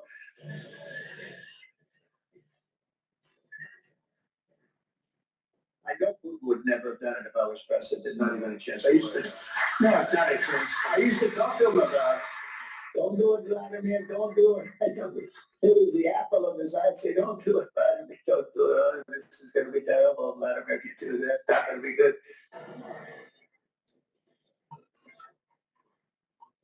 All right. And so we have a country that's been... I want to go back to Bloomberg here.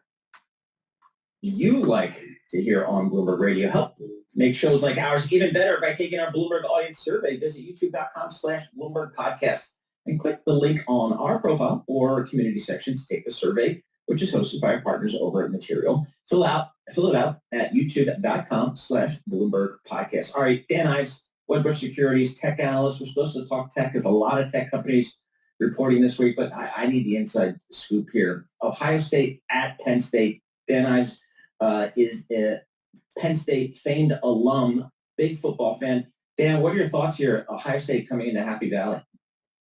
Look, obviously it's going to be a tough game. We're just playing the Buckeyes, but I think this is Let's play MSNBC and how they're demonizing Trump here. Oh, there you Economist, which has formally issued an endorsement of Vice President Kamala Harris for president. The Economist writes in part, quote, while some newspapers refused to back a presidential candidate this year, today the Economist is endorsing Kamala Harris. Tens of millions of Americans will vote for Mr. Trump next week. Some will be true believers, but many will take a calculated risk that in office his worst instincts would be constrained. We see that as recklessly complacent. By making Mr. Trump leader of the free world, Americans would be gambling with the economy, the rule of law. Now, who do you think FT, Bloomberg, Wall Street Journal, and The Economist represent? You think it's middle America or big corporations that benefit from globalization? And international peace. Ms. Harris's shortcomings, by contrast, are ordinary, and none of them are disqualifying. If The Economist had a vote, we would cast it for her. Let's bring in editor-in-chief of The Economist, Zanny Minton-Beddoes. Zanny, it's great to have you back on the show. The Economist has been endorsing candidates since 1980. Was there any discussion about not endorsing at this moment in time? And why did The Economist make the pretty blistering collective editorial that it did against Donald Trump? So great to join you again. No, there was never a question that we would not do an endorsement. We have done, as you said, we've done an endorsement every presidential election since 1980. We invite endorsements for many other countries' elections too. And in the US, we've endorsed Republicans in the past and Democrats. We are non-partisan. We are really beholden only traditional English liberal values that we were founded like 180 years ago to champion: free markets, individual freedom, and so forth. And every week, as you see what I mean? Free markets. Free markets, not fair markets, free markets. We write editorials offering advice to political leaders around the world on policies, and it would be weird, therefore, for us to decide not to endorse a candidate. And so I have no doubt that we were going to endorse. And every time we have a similar approach, which is quite different to US publications. We convene all of our journalists in a room and we have a long discussion. And I always ask somebody to make the best possible case for both candidates. And we did that this time. We did it a week ago because I was in the Middle East earlier this week. And we had a very long, detailed discussion about what people thought. And then I kind of framed the editorial. A colleague of mine wrote it, and it was a collective effort. And it's one that brings all of our journalists together. Ultimately, it's obviously my responsibility, but this has nothing to do with anybody outside our journalism. We're truly independent, and we believe that there's no contradiction between having a view and an opinion and being independent. I would like to know the composition of their editorial committee that's making these decisions. If they fall in the category of liberal, ultra-liberal, conservative, or ultra-conservative. Zanny, I read the editorial and it seems to be more a case against Donald Trump than it is a case for Kamala Harris. So make the case against Donald Trump, in particular the comparison you make with 2016 and how the world is different now and how the American guardrails against him are different now. Yeah, Katie, you're absolutely right. This is really a leader about Donald Trump and the unacceptable risk that we think he poses to America and the world. And the audience that we had in mind when we wrote this was our many readers who are Republicans. We have Republicans and Democrat readers. And we didn't want this to be kind of a grand statement for the history books. We wanted to try and lay out to those readers that we have who are likely to vote for Donald Trump why we think that he poses a risk. And there are really three sets of reasons. And these are people who I think will have seen in the first Trump term that actually there was a lot of bombast and drama, but the economy did pretty well, and he wasn't as catastrophic as people feared. So I think these are people who probably don't much like him as a person, don't see him as a role model for their kids, but do think that the risks around him may be wildly overblown. And we think they're wrong. And in three broad areas. One, what Donald Trump is promising to do with the economy is way more radical than 2016 and way more dangerous. His tariff policy, his promise to deport millions of undocumented migrants, his reckless tax policy, all of these things we... Globalists want to erode your currency, put countries into economic blocks, reduce your border system, and make it more porous, so you'd be a global citizen for an Uber government, or at least Uber regions that will be running your economies. They don't want individual sovereignty. That's the big issue. This isn't about Trump and Harris.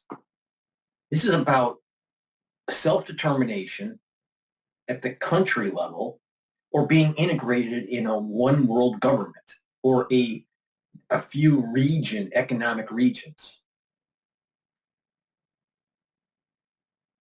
If you're illegal going into a country, you're still illegal. Why do you want to make that legal? It's illegal. All right? But not just that, it causes problems with statehood.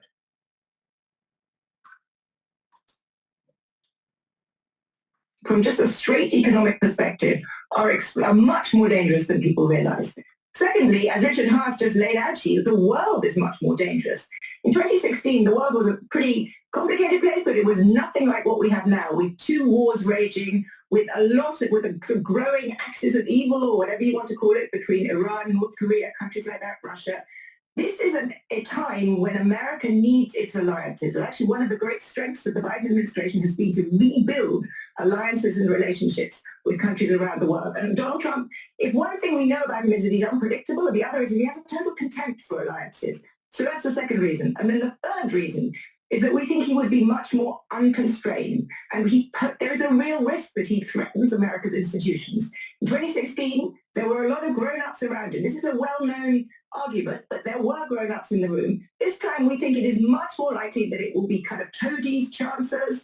He will not have the serious grown-ups. And when you have the former chairman of the Joint Chiefs of Staff who worked with him, his own chief of staff, calling him a fascist, when you have... Her grown-ups in the room are ones to try to curtail him so he can't follow an America First agenda. They don't want an America First agenda because that's sovereignty of country, not sovereignty of an Uber government. I'll tell you, these globalists, man, they just you got to give it to them. They really believe the rhetoric. His cabinet unwilling to support him. These are the kind of references that if you were hiring someone for a job, you would really think twice about hiring someone where you have those references of people who had worked closely with that person before. So add all of that together, And we think it's just an unacceptable risk. Look, I hope if he is elected president that we will be wrong and that those risks don't come to pass. But I think the tail risk of a Trump presidency, hard to quantify, but it's just too big.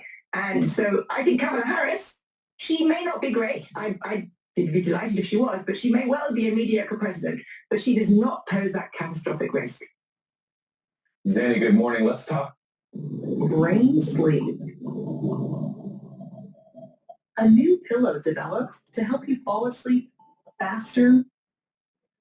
Zanny, good morning. Let's talk about the economy for a moment. I'm looking at your recent cover, striking cover that says the American economy is the envy of the world with a picture of $100 bills rolled up and blasting off. You say America's economy is bigger and better than ever. We're going to get an unemployment number just a short time from now this morning that many expect from last month to be good for the American economy. We got a GDP number this week that was good for the American economy. Inflation is still too high for many people in this country. Goods cost too much, but that's headed in the right direction as well. So we've heard so much from Trump's side that America is a hellhole, that the country has been destroyed by Joe Biden and by association Kamala Harris. From your point of view, with your expertise and all the writers at your magazine, what is the state of the American economy heading into Election Day? The American economy is in an extraordinarily strong place. That's why we put on our cover the envy of the world. It is in an extraordinarily good and strong place. One of the reasons people don't feel that is that there has been this period of very high inflation. And it takes a while for people that scars people, and people just remember how high prices are. And I understand that.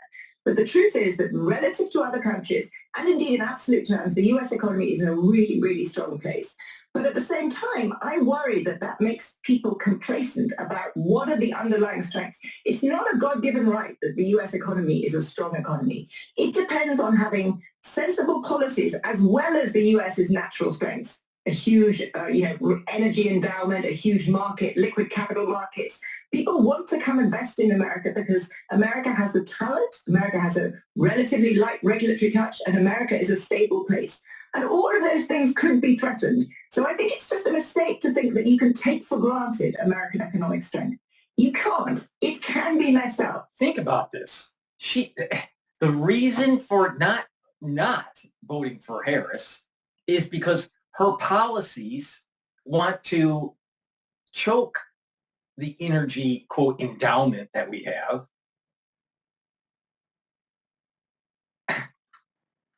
Harris would make us less prowess with our economy because she's demonizing energy. And then the regulatory light touch, as she says, Harris wants to increase the regulations.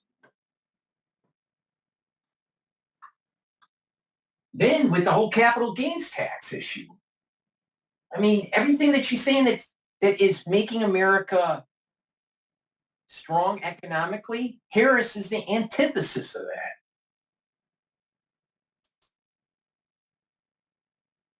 that. It certainly can, and that's just to follow up.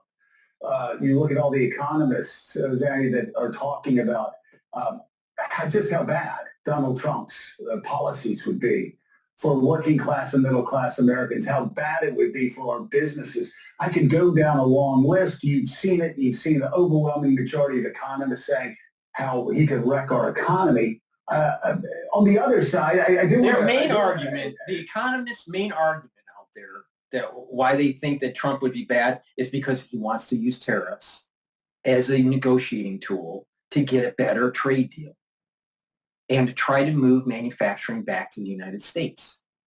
How is that bad for America? The economists will say, well, in the short run, it'll raise prices. In the long run, you'll actually have more jobs. Well, if you can curtail debt increase and you have more GDP, then your debt to GDP ratio goes down, which is what we need.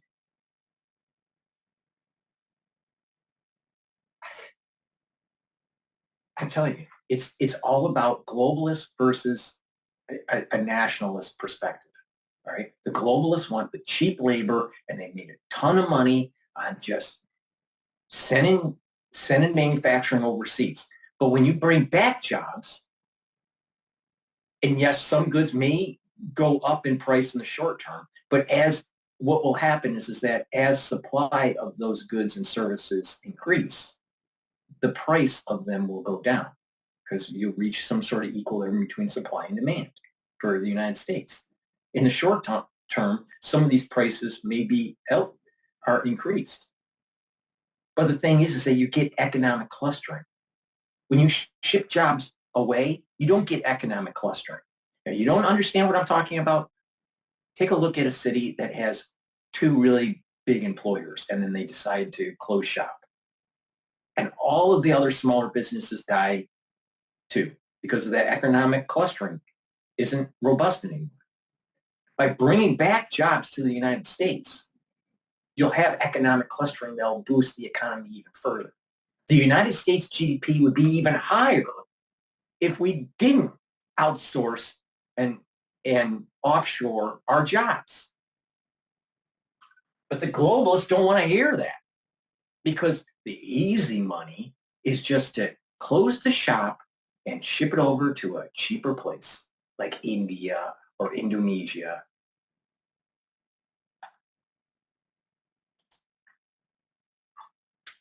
You about a bit about, you said Kamala Harris may not be great. I don't know if what your personal feeling is or what the editorial board's personal feeling is, but Kamala Harris has been part of an administration, and I'm just not leading you here, and I'm not making a campaign commercial. I am following up on the Kamala Harris may not be that great.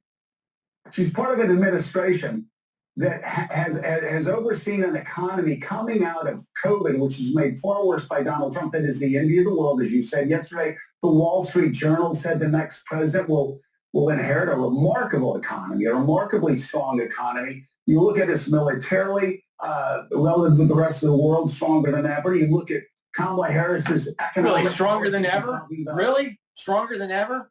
When you have expert Navy people saying we don't have enough fucking ships to fight a war with China? Really, Joe? Morning, Joe?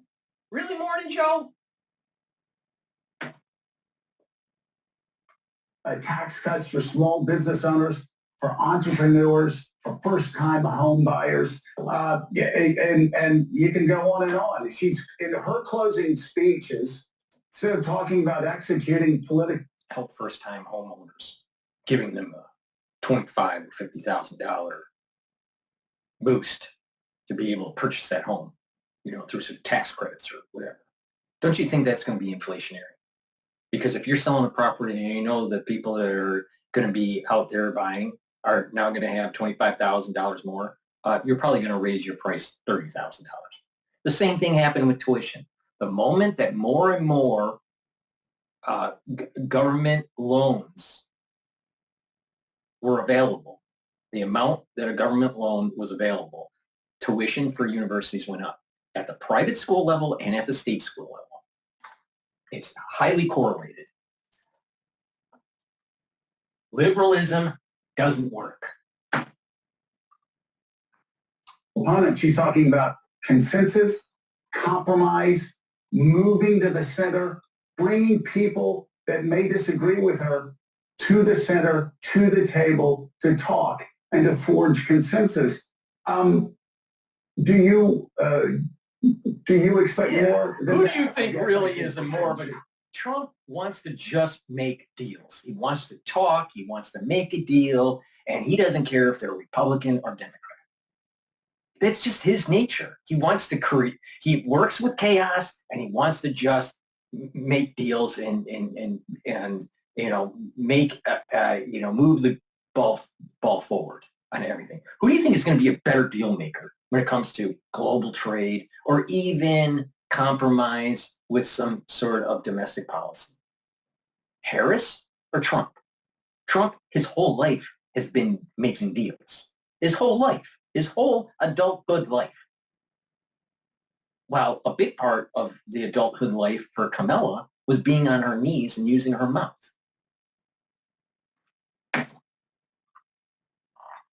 You make a good point, and I don't disagree with a lot of what you said, but let me just, Kamala Harris's economic policies are certainly better than Donald Trump's, no doubt. Are they, from my perspective, an ideal set of policies? No. Let me just give you a couple of examples. The US right now has a budget deficit that is around 6% of GDP, so one of the highest in peacetime. We should not be in a position where it gets any bigger. And although her fiscal policy is less reckless than Donald Trump's, it's not clear to me that she has laid out a kind of particularly prudent fiscal policy. Secondly, and this is something that we've had issues with the Biden administration for the last 4 years, the US has shifted, even under President Biden, to a much more interventionist industrial policy. It has not rolled back some of the tariffs on China and other countries. And we happen to believe that actually free markets and competitive forces are really part of the strength of the US. And so are there things that I would want to tweak with the Harris policy platform? Yes, but in relative terms, you're absolutely right that the threat posed by Donald Trump, I think, is much higher. And one thing that's worth, I think, mentioning is that, because people say this to me the whole time, they say, well, yeah, you're always going on about how dangerous Donald Trump is, but look at the first term.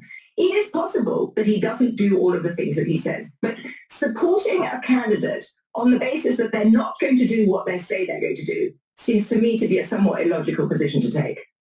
Well, especially when you consider that people say, oh, well, he didn't arrest Hillary Clinton. He tried to with 2 attorneys general. They both said no. He tried to arrest Joe Biden 2 weeks before the election. His Attorney General Barr said, no, I will not do it. And you are right. I disagree on tariffs. I disagree on deficits. But every economist that I've read, Wall Street Journal wrote this too, says that Donald Trump does far more damage than Kamala Harris. So. All right, thank you so much. Greatly appreciated, Editor-in-Chief of the Economist, Sandy Bentos. Always great to have you on the show. They're looking at two different perspectives here, or categories for evaluating Trump's policy. One is bringing back jobs to the United States. They think that's inflationary. All right, short term it will be. But the thing is you're going to have economic clustering, so you're going to have more GDP in the long run. Not that. You're going to have innovation. Innovation comes from making things, by the way. In addition, they are worried about tax cuts. Well, they only look at this thing siloed. They think bringing back jobs to the United States will be inflationary, or having tariffs and not bringing back jobs will be inflationary. All right, but he said, he's going to use it as a negotiating tool to get what he needs done. All right, which I think is a very smart idea. He's actually pretty savvy, with this idea with tariffs. But bringing back jobs to the United States is going to increase in the long run GDP and innovation, because you need to make things that be innovative, to have innovation in your society. With taxes, with further tax cuts, you're going to have more money in your pocket to be able to drive that GDP and create new businesses. They view that'll be deficit. That's just deficit spending. Well, they don't mention that you got to cut the fat and all the inefficiency that's going on in government. So truncating the administrative state, making the government more efficient, getting rid of redundancy. I mean, corporate America that reads The Economist, they're constantly being pushed by Wall Street, make your business more efficient, or we're not going to put a good buy evaluation on your stock. Make your company efficient. Why don't we do that to the government? Our government is no way efficient. No way possibly efficient. So trimming the government and making it more efficient is going to reduce the deficit. You're increasing the economic clustering in the United States, and you're reducing the tax burden so people can invest in the economy and purchase goods and services. So there's going to be this is a growth engine, midterm to long term. Short term, you might have elevated prices. Short term, you might have increased deficit spending. But you got to look at the other buckets. and that is the economic clustering that takes place, the increased spending that takes place in investment, and also the efficiency of trimming away the fat from the administrative state. But the administrative state doesn't want to hear that they're going to get laid off. The administrative state doesn't want to hear that agencies are losing power and that they're not going to have as much say. They don't want to hear that. But the thing is that all those agencies are run by the executive branch. The president of the United States runs those agencies. It's not Congress. It's not the judicial branch. So trimming the fat, making it more efficient. The government is an overbloated, overemployed bureaucracy that needs to be trimmed. And we can save money by doing that. And by saving money, we're spending less, we're more efficient, and more money in people's pockets means a better economy and a better future for the individual citizens. And at the aggregate, it will be a more robust economy. But to keep on going with not trimming the fat in government is only going to be throwing good money for bad policy. So Trump's policy in the mid to long term for the country is far better than anything that Harris is going to do. So just keep in mind when economists say Trump's bad, they're only looking at it in a silo, not in a multivariable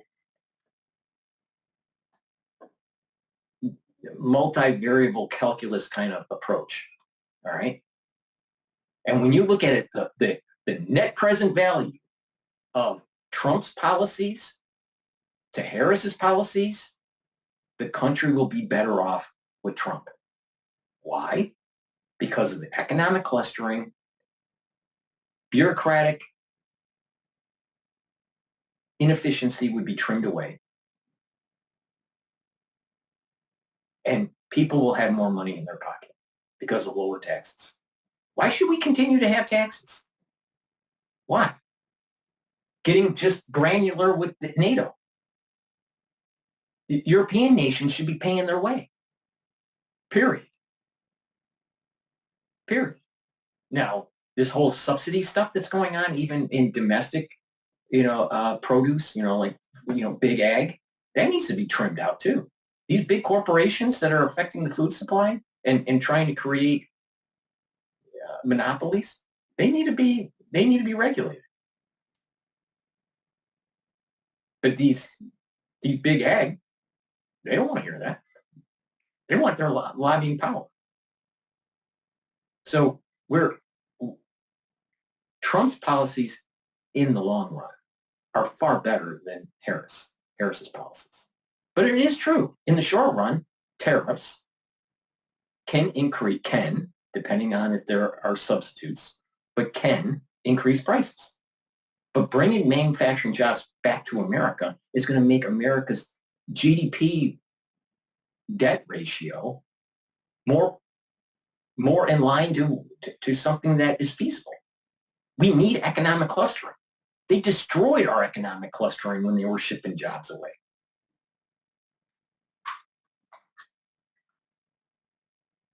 Joe.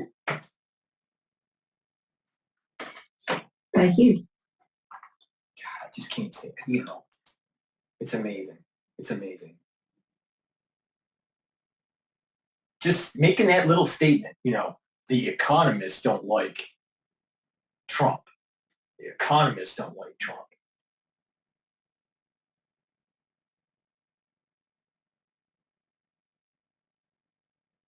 Amazing.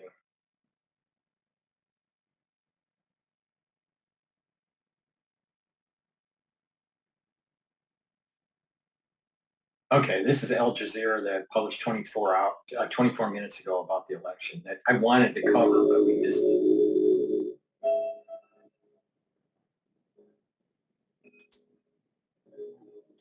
Before we go to that, please go to my store, the-studio-reykjavik.com, and help support my work by getting the supplements. I have vitamin B complex. This helps with cellular metabolism and increasing your energy levels, really important, especially for your mitochondria. The first 5B vitamins helps with your mitochondria and the electron transport chain, which creates ATP, which is really important for your immune system, for building muscle, and just overall energy in the cell. If you have enough ATP, your systems will be working more properly. So please make sure you get the vitamin B complex. It also helps with your neurons. So B complex is very important. Resveratrol. Resveratrol is an antioxidant. It also helps to get rid of senescent cells. I take this every day. I've been taking it for decades. So please go to my store, the-studio-reykjavik.com, and get the resveratrol. It is synergistic with C60 and NAD plus and NAC. Multivitamin, really important. This is an easy to digest multivitamin. You should be taking a multivitamin every day. Why? Because multivitamins are cofactors for enzymatic activity. And that means that when you have the right cofactors, the right concentration levels, your cells will perform better, and you will have more energy, and you will slow down the aging process and heal your immune system. So please go to my store, the-studio-reykjavik.com, and get the multivitamin. It's an easy to digest multivitamin. I have partnered up with Rainbow Herbals, and we have these great deodorant bars. We have it in peppermint, lavender, and tea tree, and we also have it in citrus. These are made from the Himalayas, essential oils, so very high quality. It has no baking soda and no aluminum. These are much better than anything you're going to get from the store, let's say Procter & Gamble or Unilever that creates. So please go to my store, the-studio-reykjavik.com, get a couple bars for your household. These deodorants are dual purpose. They act as a deodorant, but they also help to detoxify your body. Really important. And they're also for males and females. So please get a couple bars for your household. Go to my store, the-studio-reykjavik.com, and get the deodorants. All right, so let's go to Al Jazeera about the election. Eyes on America as voters there gear up to head to the polls. I'm Annalise Borges, and on this episode of The Stream, we'll discuss what's unique about this year's U.S. presidential elections and the implications of the vote for the outside world.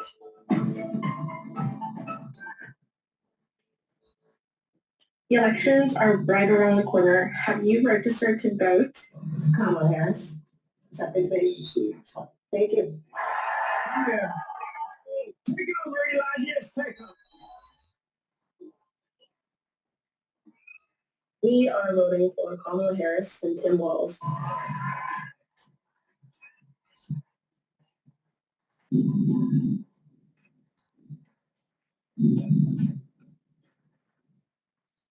the United States, the presidential candidate who gets the most votes isn't necessarily the candidate who wins. And we will make America great again.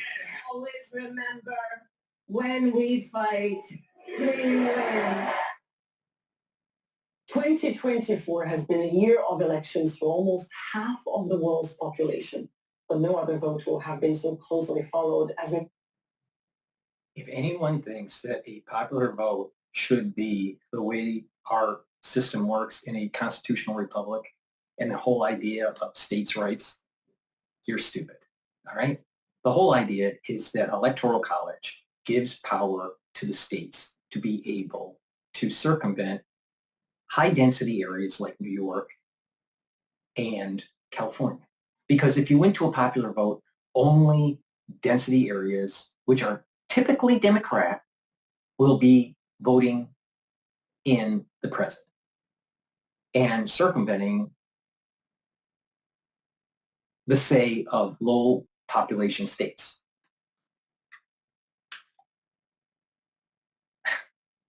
I mean, anyone that says that a popular vote is the way it should be run for the federal election is an idiot. I mean, just really think about that. The wisdom in the electoral process and giving power to the states to be able to make the decision. Oh, and by the way, it's a lot harder to, flip the election when it doesn't go your way. when it's an electoral process versus popular. Because you'd have to do it in 50 states. For the White House. Today we will be covering some of the issues at the forefront of voters' minds and analyzing the ramifications of their potential decisions. And to discuss, we're joined by Ali O'Brien, a content creator who uses social media to shed light on a wide range of social and cultural topics. George Lee, also known online as Conscious Lee, an educator and content creator who focuses on the intersection of media, social political issues, and popular culture. Youssef Shahood, an associate professor of political science at Christopher Newport University, and Alison Shortall, an associate professor at the University of Oklahoma. Thank you all so much for being part of the stream today. George, I want to start with you because every 4 years, the whole world is watching and holding its breath, really, to for the outcome of the U.S. Presidential election. Would you say there's something unique about the race this year? Definitely. I say it's two big glaring examples of what makes this election unique this year. The first is that many Americans is worried about and thinking about how our tax dollars are being spent internationally, especially when we eat and sleep for dinner, especially when you got Americans decide whether they want to pay bills or buy medicine. And then the second thing is being able to see a black woman in that position. That is the uniqueness of this year. Us thinking about genocide specifically and how it impacts people around the world, and a black woman being potentially at the realm of this genocidal state. That is the uniqueness of this year. Wow. Yeah, you cover loads of points there, and we are going to unpack some of them. But Ali, I want to ask you about young voters. Your generation is set to be among the most politically engaged of young generations, and actually Gen Z and millennials will make up around 48.5% of eligible voters this year, and will be the majority of those voting in 2028, showing that they are a force. But would you say young people have been acknowledging and embracing their power? Yeah, I mean, numerically, we definitely have the power, like you said. I think that political power can look different for young people than is typically thought of. So, I mean, polling suggests that about 1/3 of young people in the United States report having participated in a boycott this past year, right? And so young people are known for showing up to the polls at slightly lower rates than their elder counterparts. And while I hope that we will show up to the polls in droves, I would also say that what's unique about Gen Z's participation is that it goes beyond the ballot box, right? There's a lot of political dialogue happening on social media and just in day-to-day life. And yes, indeed, we've seen Gen Z out and about this year protesting and engaging in other actions and getting organized. Alison, you study group identity in the context of American political behavior. What is your take on what makes 2024's race for the White House unique? Well, I have to echo George's point. There is a Black woman who is running for office.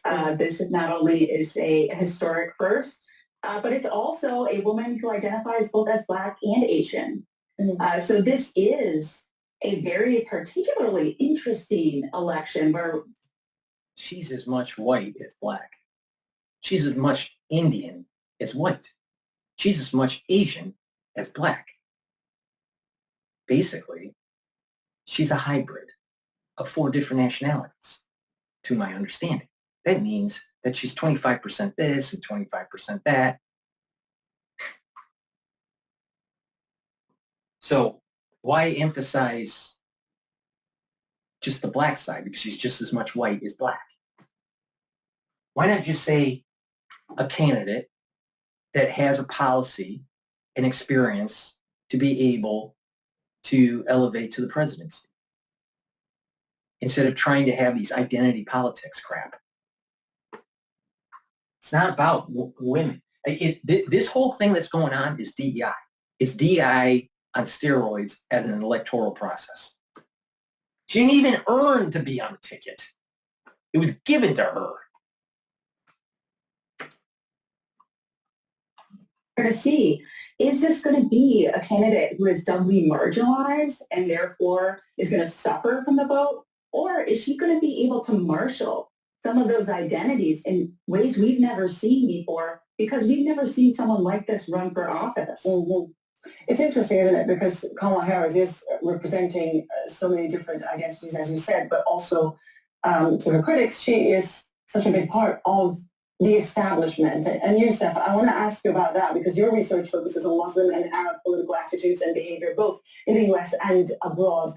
How would you say Arab and Muslim American voters are feeling this year? Well, it's probably no surprise to many of your viewers that there's been a lot of anger among these communities towards the Biden administration's very callous policies and statements throughout this past year's onslaught on Gaza. And so it's no surprise that, focusing on Michigan for a moment, the Council on American Islamic Relations found that 4 in 10 Muslim voters in the state support Jill Stein, who has made Have you noticed that all 4 of these panelists have not said anything positive about Trump? Can we talk about bias here? Really arms embargo central to her campaign, while only 12% of Muslim Michiganders support Harris. Nationally, the Arab American Institute found that Harris is trailing Trump, 43 to 45%. And so these numbers are in stark contrast to previous presidential cycles when large majorities of Muslim and Arab Americans reliably voted for the Democratic presidential candidate. Mm-hmm. And indeed, historically, partisanship has been what drives the votes in America. But many political analysts are now saying that voters this year are more inclined to focus on issues. And as Youssef just mentioned, a massive U.S. foreign policy issue that has the whole world taken aback and struggling to fix is this one. Take a look. Kamala Harris and Donald Trump. More commercials. Let's set something straight. Writing a perfectly crafted, detailed, and yet concise resume takes a lot of time. And after putting so much work into Kamala Harris and Donald Trump have both been vocally supportive of Israel and have expressed ironclad support for Israel in war in Gaza. Trump was actually the first international party to actually recognize the annexation of Golan Heights by Israel. When Biden took office, he upheld that. And before this, Obama had dropped more bombs on the Middle East than any other president in history. He and George Bush had very, very similar international policies. We can't keep sitting here and having this conversation of this is the most important election in our history and nothing changes, especially as it relates to international policies in the Middle East. Ali, your take on this, because the U.S.'s support for Israel's war on Gaza and now Lebanon has polarized parts of the country. It has led voters to leave the Democratic Party. It has led the uncommitted movement to grow. Will that also have an impact on young voters? Do young voters also care about that topic? And what are some of the other issues that are actually driving young voters to the polls this year? Yeah, that's a great question. The short answer is yes, it's definitely going to affect young voters. I think it's interesting when you look at the polling data coming out right now, because in general, the top issue that you're seeing young voters rate in terms of importance for the election this year is economics, like George was saying earlier, right? Folks are concerned about the cost of living, housing, groceries. And, you know, you have reproductive rights, climate, gun policy, and then sort of in the middle is always Gaza. And I think it's interesting because these polls can measure how many people, you know, care about something, an issue, but they don't necessarily measure how much. And I would argue that we're in a really unique situation where the folks that have all eyes on Gaza right now are extremely politically involved and or they have, you know, folks in their family who are very directly affected by American violence right now. And so I think some of these polls are missing the question of, you know, a lot of people can care about an issue, absolutely, and there's, you know, a sense of how much it's going to swing some in the election. I mean, folks who care about Gaza are much more likely to switch up their vote this year. George, when we spoke to you before the show and asked you about the issues driving American voters to the polls this year, you said something really interesting. You said, well, it depends which America you're talking to. I want to ask you about your America, about your reality and the people around you. What are the issues that matter most to you? Man, you know, here in America, Black people are disproportionately impacted by policing and by incarceration. And because Donald Trump is talking about giving police immunity right now, you know, there are a lot of people in my community is really thinking about our relationship with policing. But like Ali said, a lot of people are thinking about, you know, the economy as well. We know that Kamala Harris has been able to forge a agenda for Black men, particularly being able to give us different financial things. But I think that when it comes to the Black community uniquely, we're thinking about how Black women are going to be criminalized for reproduction health. We're thinking about how Black people are still trying to get access to buying homes. We're thinking about how Black people are uniquely impacted by the employment. Thinking about how Black people just lost access and access to higher institutions. Because the Supreme Court that Donald Trump sat was able to have a material impact on how Black people are able to live our lives here in America, I think that there has been sadly a fissure in certain. When affirmative action was being discussed, the Supreme Court decades ago said that there will be a sunset of affirmative action. We saw it. We saw the sunset. So this wasn't a big surprise. And oh, by the way, look at all of the DEI and how it screwed up these institutions. We're even seeing it screw up our government. So basically this guy from Houston is wanting freebies from the Democratic Party. Disguised, wrapped up in a bow, which is really reparations. He doesn't mention that it was through Kushner and Ivanka when they were part of the administration for Trump's first term, where they passed legislation.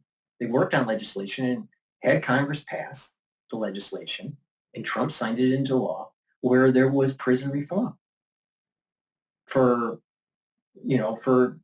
certain inmates. It wasn't the Democrats that did that. It was Republicans. It was Trump that did that. Now, it really was through Kushner and Ivanka,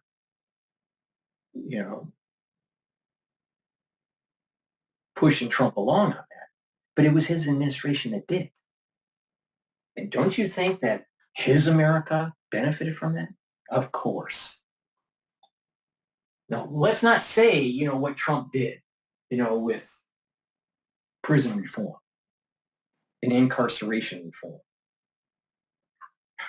No, because Trump must be all evil.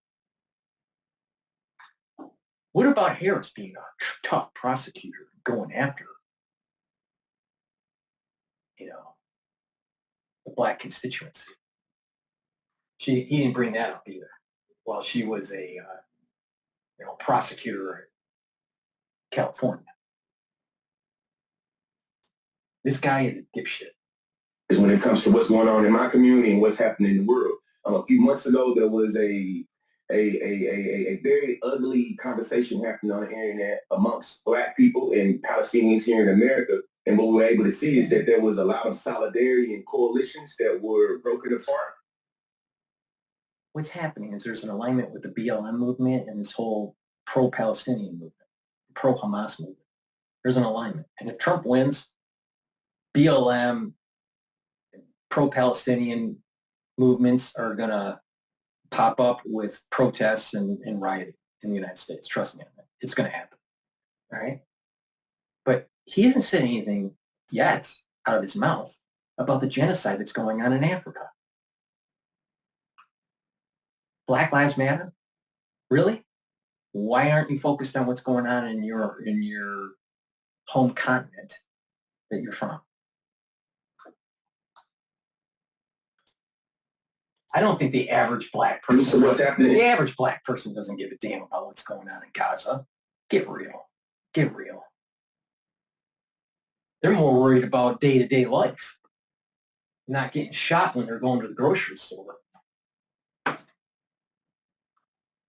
With genocide in Gaza. And we also seen that there is a lot of complexity when it comes to thinking about anti-Arab sentiments, anti-Blackness, you feel me, the genocide and the way in which white supremacy operates domestically and internationally. And it's a lot. It's all white supremacy. It's all over.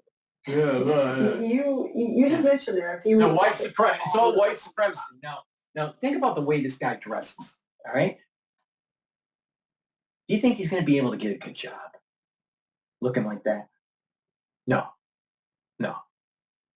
Cut the hair, brush the teeth, pull up the pants, make the bed, and be a productive citizen. I don't really care about your skin color.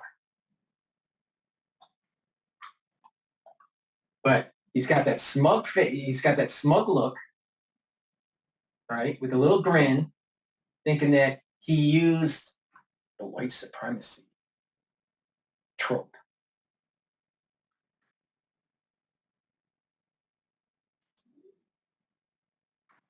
That will actually be detrimental to your community. But according to the polls, a significant number of black men seem to be more attracted to Donald Trump. How do you explain that?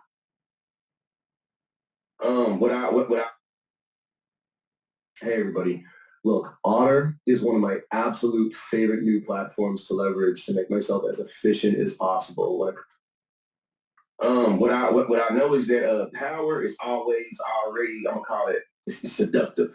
And many of my fellow black men in my community are seduced by a particular power that the conservative party has and that they placate to. I'm also, too, want to be very critical, and I feel like how American media is playing my fellow black men. When you look at the polls and you look at the exit polls from the last 4-5 elections, over 80% of black men overwhelmingly always vote in our best interest and vote in our community's best interest. Because this year we've seen a 7-8% drop-off, we still have overwhelmingly 70% of black men that also believe that health care and also believe in production freedom and also believe that policing is a part of how we should be moving politically. So I think that we should be very sensitive, you know what I'm saying? I want to be very critical to the way that American politics is talking about black men, especially because I know the polls, right? I know that if Kamala Harris fails to persuade white women, she don't lose. The American media is not talking about the significance of the demographic of white women. In 2016, overwhelmingly, people in my community voted for Hillary Clinton. Now, is Hillary Clinton genocidal? Yes, she bad. Yes. My point, however, is still that when it comes to who is going to decide the presidency, the demographic of white women is typically who decides who's going to be our president, especially in these last 3 elections. So again, as a black man, I would appreciate for the media in America to really stop playing in black people's faces because don't do that. You bring an important point because it is important. I just can't take them anymore. Vote for Trump. Please go to my store, the-studio-reykjavik.com, and reduce the inflammation from shitheads like this. Get the turmeric, all right? It's an antioxidant, but it brings down inflammation and helps your immune system. Very important. Take it every day. And take it with ashwagandha. Ashwagandha will help to control your blood glucose levels and your cortisol levels. So it'll bring down inflammation. It's synergistic with turmeric to help improve your immune system. And it'll also help to improve your cardiovascular system by bringing down inflammation. Getting a good probiotic and using it every day is really important for your health and metabolism. I have it in 2 forms. I have it in a veggie cap form, and I also have one in a powdered form. So I usually take the powdered one and just mix it with my hummus from my lunch. And you probably saw me eat lunch. So please go to my store and get the probiotics that I have either in the powdered form or in the veggie cap form. And lastly, the omega-3, really important for your cardiovascular health. It'll lower LDL levels and increase your HDL levels, so it's improving your overall cholesterol and your lipid profile. And omega-3 is very important to prevent your red blood cells from sticking. Very important since, the post-2020 crisis. Because some people get overclots and you need to mitigate that. And omega-3 is synergistic with nattokinase for cardiovascular health. So you got that little smug face, it's about reparations. It's about white supremacy. And then, strangely, he says the white woman needs to vote.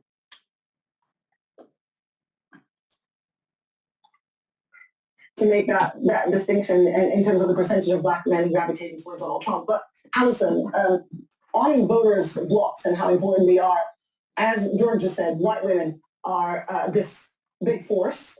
They gave Donald Trump the presidency back in 2016. Back in July, White Women for Harris, there was a Zoom call. They raised an enormous amount of money. What would you say makes this bloc so powerful? And what are the issues that matter the most to them? Well, there's no doubt that white women in America, and even more specifically, suburban white women in America, which is arguably the majority of white women in America, but because they buy, they hold the purse. They're the ones that spend for the family, and that's all that matters in some sort of economic, strange, amoral way. You know, if something happens to a suburban, female, in the news, it's all over the place. It's all over the place. Because that is the crosstab for selling. This voting bloc went for Obama, and then they flipped to Trump. And now they appear to be pretty enthusiastic. We don't know until the election day happens. However, it looks like they may go for Harris. So in terms of a capturable voting bloc, white women are it, right? They are a group that tends to vote with the winner.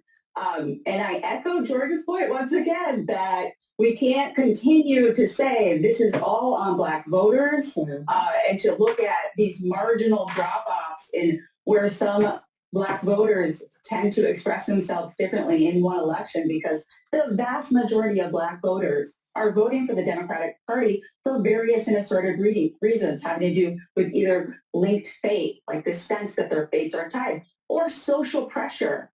The Black public has had the most successful political coalition possibly in American history in order to survive the American system, and largely tied to the carceral state now. But of course, this comes from a legacy of slavery as well as segregation, and often happens through the organizational capacity of the Black church. So yes, the Black public is also a huge voting blocks that we need to pay attention to because of how Harris is on record promoting reparations.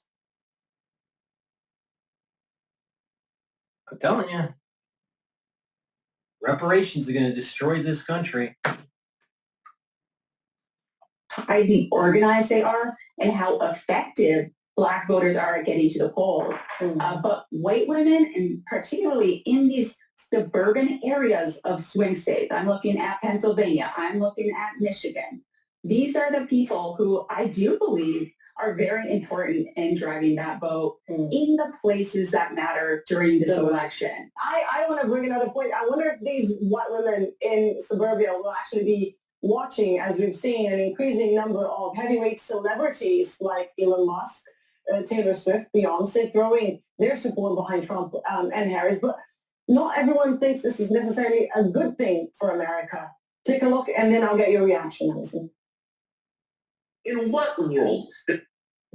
Hi, I'm Christine, founder of YourNI.com. What is YourNI.com? We built your business a beautiful, high-performing website in 7 days. I'll tell you. Our website's any good? I'll tell you. Now, YouTube just does way too many freaking commercials.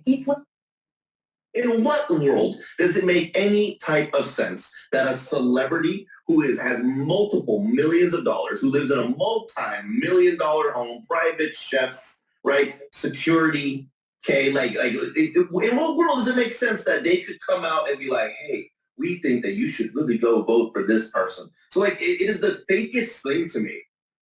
So it's one point, right? The disconnect of these celebrities' lifestyles and the average American voter. But would you say those celebrities actually speak directly to that particular voting bloc that you just said, white women? Is that where their importance lies? Or it's not at all? It's part of a tradition of American politics. Celebrities always get involved in the end. What is your take on their impact?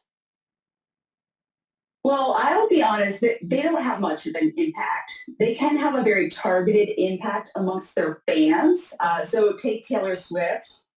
She does have a pretty diverse fan base, but largely white women.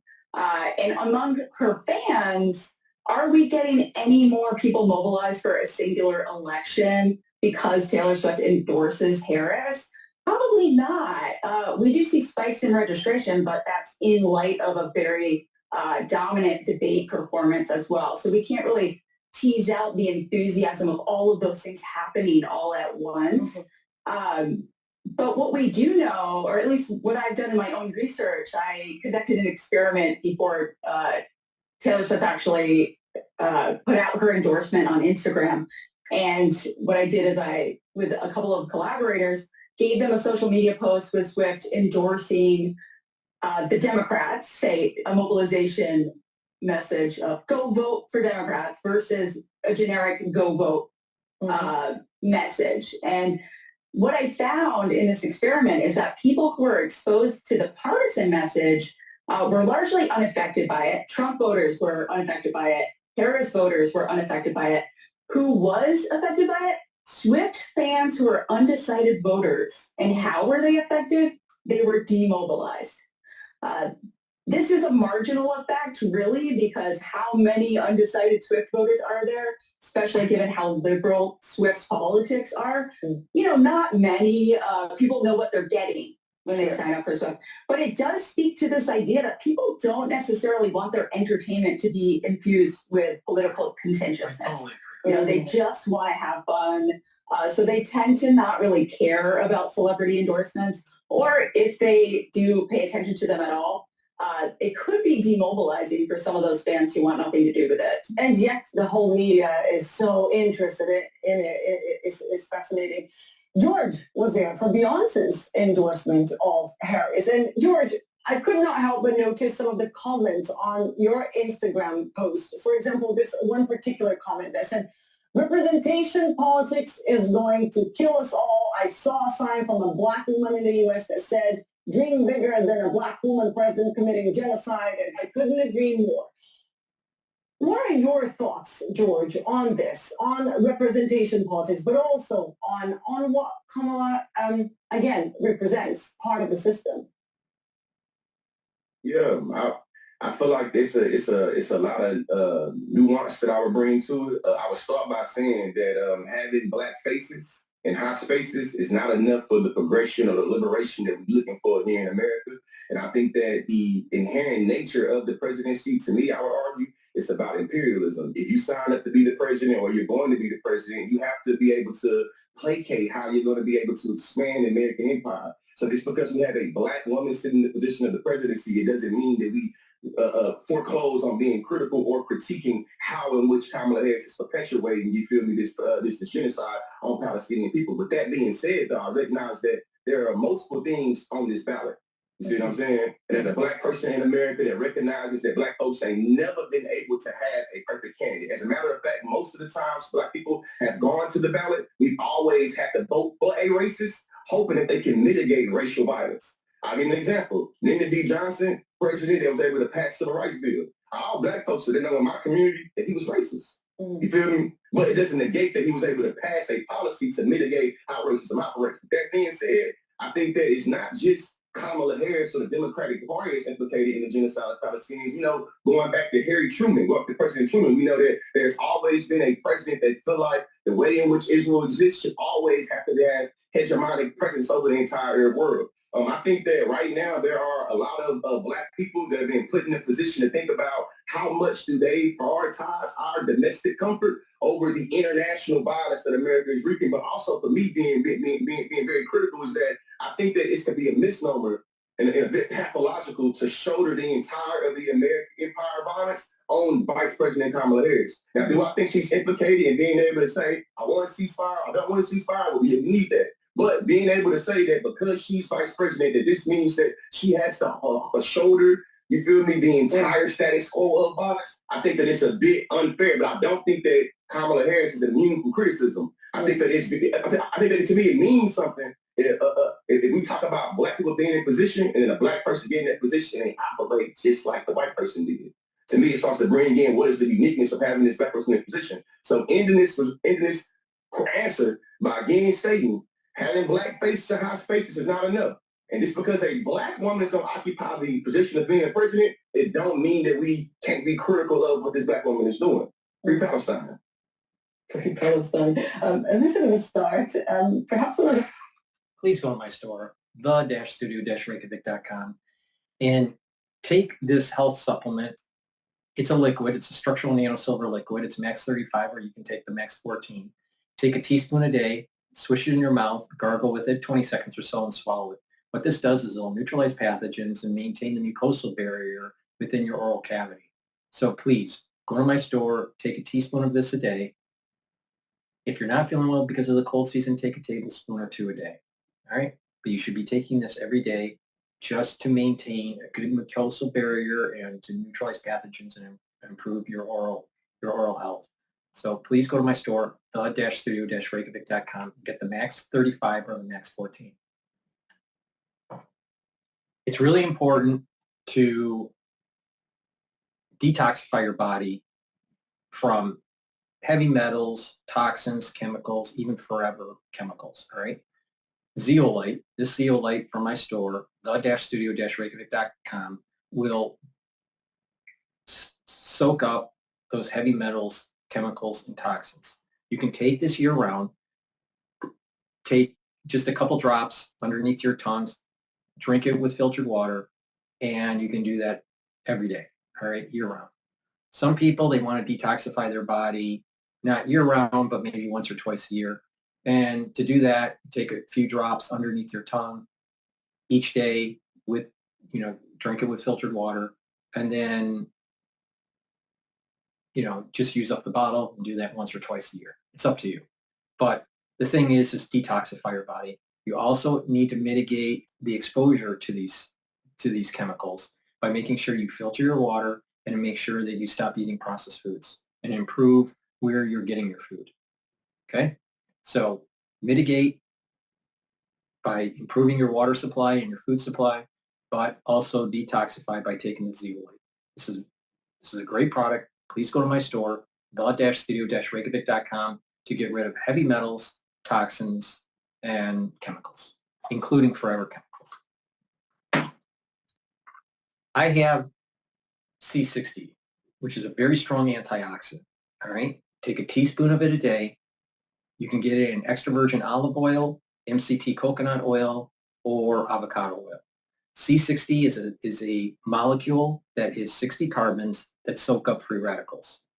Take this every day, a teaspoon a day, and it'll soak up those free radicals and boost up your mitochondrial health, and you'll have more energy. So to slow down the aging process, get more energy, and improve your immune system, because you need ATP for your immune system, go to my store, the-studio-reykjavik.com, and get this very potent antioxidant. I have it in a 2-ounce, a 4-ounce, and an 8-ounce configuration. So please go to my store, the-studio-reykjavik.com. Frustrating parts, speaking as someone from the Global South, is that we don't get to vote in your election, and it affects all of us. Yusef, one final word from you on whether you think Americans are aware of that, are aware of their image in the outside world, and if part of their concerns this year, I know that there's so many issues, and George was saying it's very concrete, right? People are choosing whether to buy medicine or to pay for their children's education, but would you say that they're at least a little bit concerned about their position and their image and what their foreign policy does to the rest of the world?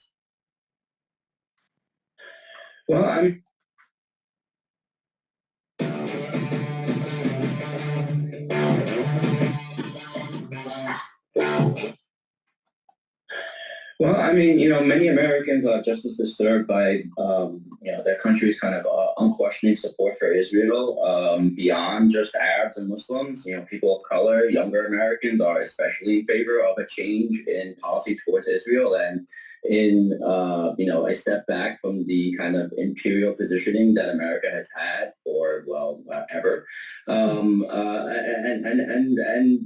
But the issue is again, kind of, as was mentioned earlier, kind of like how top of mind, these matters all are for voters.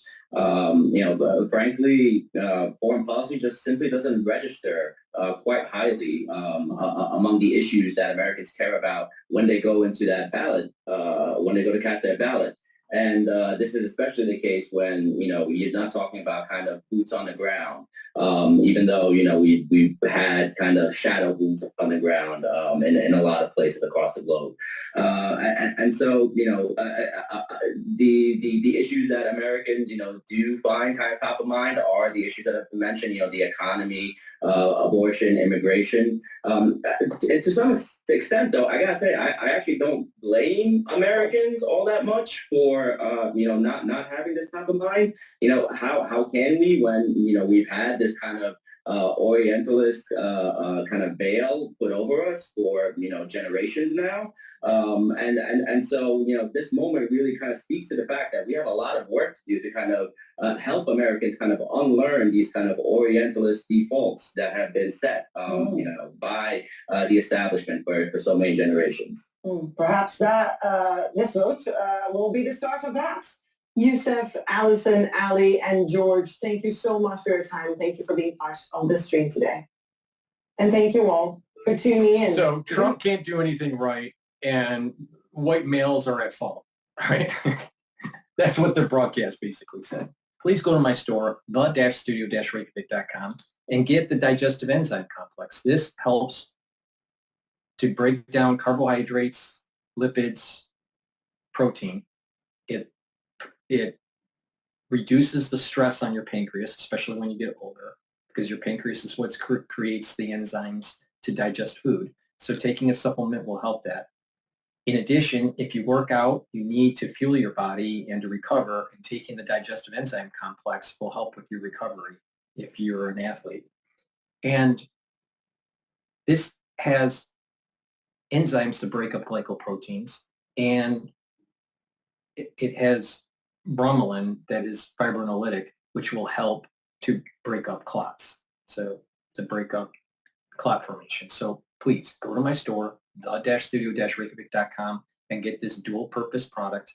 This is a very important product to help with your pancreatic health and to fuel your body and to be able to absorb your nutrients better. So please go to my store and get the digestive enzyme complex. I also have another dual-purpose product, which is the olive leaf extract. This is a great way to improve your immune system and your cardiovascular health. How does it work? It brings down inflammation, and it helps to improve your lipid profile by lowering LDL levels and increasing your HDL levels. So take olive leaf extract every day. And if you're having problems sleeping, especially when you listen to a bunch of libtards, please go to my store and get the Good Night Formula. Good Night Formula is important to take so you can get into 3 cycles of REM sleep, so you have deep sleep, you're consolidating memory, you're going to be well rested, so you'll have energy, proper energy levels when you wake up in the morning. And in addition, when you do have these 3 cycles of REM sleep, you're detoxifying your body. So if you're chronically deprived of sleep, right, what will happen is you'll build up toxins in your cells in your body, but especially in your central nervous system. And over time, that will degrade the neurons and potentially produce age-related dementia earlier, okay? So it's really important to have good sleep, detoxify your body by the good sleep, consolidate memory, and to be well rested for proper energy levels. This has tryptophan and melatonin in it, and other supplements or other ingredients, and you can go to the store and take a look at them. But the thing is that this is a very good product that you should be taking every day if you're having problems sleeping. It's very important to have good sleep, to slow down the aging process, boost up your immune system, consolidate memory, detoxify the body. Very important. So please go to my store, the-studio-reykjavik.com, and get the Good Night Formula, especially when you're listening to a bunch of libtards. Libtards will prevent you from sleeping. Let's go to Bloomberg.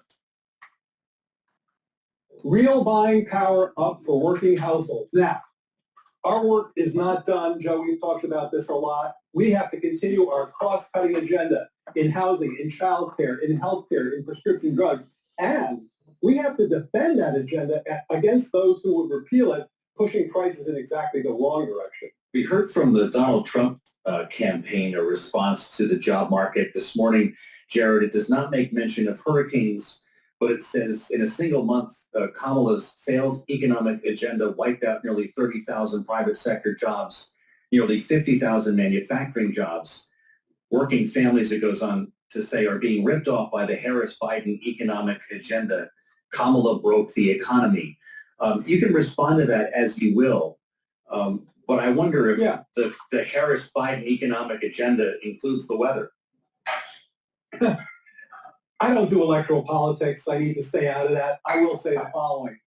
If you're commenting on or analyzing or putting forth an interpretation of today's payroll number that ignores hurricanes and ignores strikes, you are not engaged in good faith analysis. You are engaged in political manipulation, and you should be summarily ignored.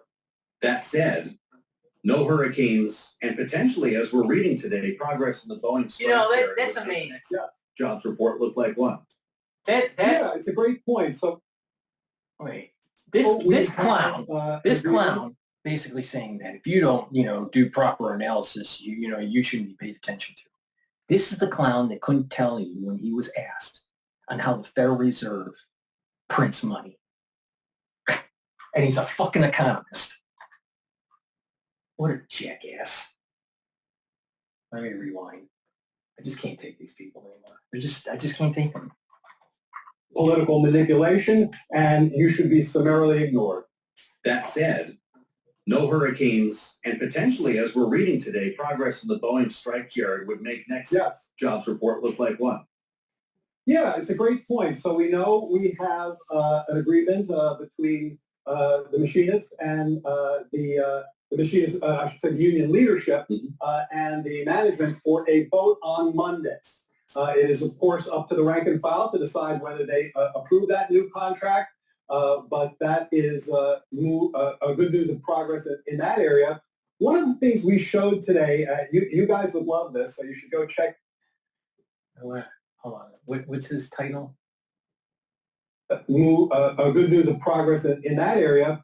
One of the things we showed Monday, it is, of course, up to the rank and file to decide whether they approve that new contract, but that is a good news of progress in that area. One of the things we showed today, All right. Jared Bernstein, Chair, White House Council of Economic Advisors. And he doesn't know monetary theory. He doesn't know how the Federal Reserve really works. But he tries to do some potshot comment about new data that came out. This guy is a clown. He's a clown. We're run by a bunch of idiots. On this, so you should go check it out on my Twitter feed, which is econjared46. If you look at the movement in unemployment claims, this is responsive to your question about what to expect next month. The unemployment claims really spiked, as they should, in the areas that were affected by hurricanes, devastated by hurricanes. As those areas rebuild and get back on track, and there's still a long way to go. They were devastated, and we're going to help them every step of the way. You see claims coming back down. That spike has really done a pretty significant round trip. And by the way, we contrast that to areas where there was no hurricane, and there you see claims were pretty flat. So if you look at claims response to the hurricane, they went up, they came down, and when they went up was the reference period for the payroll survey. It explains the noise in the payroll survey today. But yes, it looks like we should be getting back on track for next month's report. Okay. I'm not allowed to ask you about the Fed because I know you're going to talk to me about Fed independence, Mr. Chairman. I guess I'd ask you, with the data we've seen here, the big data week leading into this election, and this Fed meeting just happens to be one next week. You probably didn't hear about it. But I wonder if the data changed your view when it comes to the trajectory of interest rates, if only in the bond market. Well, we've seen rates in the bond market be somewhat elevated. We certainly see the mortgage rate go up. And, part of that has to do with the stronger economy. So, look, under President Biden, we got the GDP report this week. Under President Biden, the annualized growth rate for GDP has been slightly north. Part of it is because we have a debt to GDP ratio that's too high, Jared. And oh, by the way, the Federal Reserve may not cut rates because of the inflationary problem that we have, Jared. This guy's a fucking idiot. 3%. That is a very strong, very much above trend growth rate. So strong growth, solid labor market, easing prices, real wage and income gains, certainly putting some upward pressure there. But I also think there's a policy element going on in that spread, in that interest rate. And I think it has to do with the idea that one of the candidates is talking about massive tariffs acting as a sales tax on the middle class, massive deportations, terrible idea for the labor market, and compromising Fed independence. That may also Let's think about this. Let's keep illegals into the country so we can suppress wages. Doesn't it sound like slavery? Now on Al Jazeera, they were talking about all the imperialistic aspects. We should just have a policy of open border and all this stuff, because that's what Harris promotes, and they were promoting Harris, right? That's just an element of slavery. Cheap labor.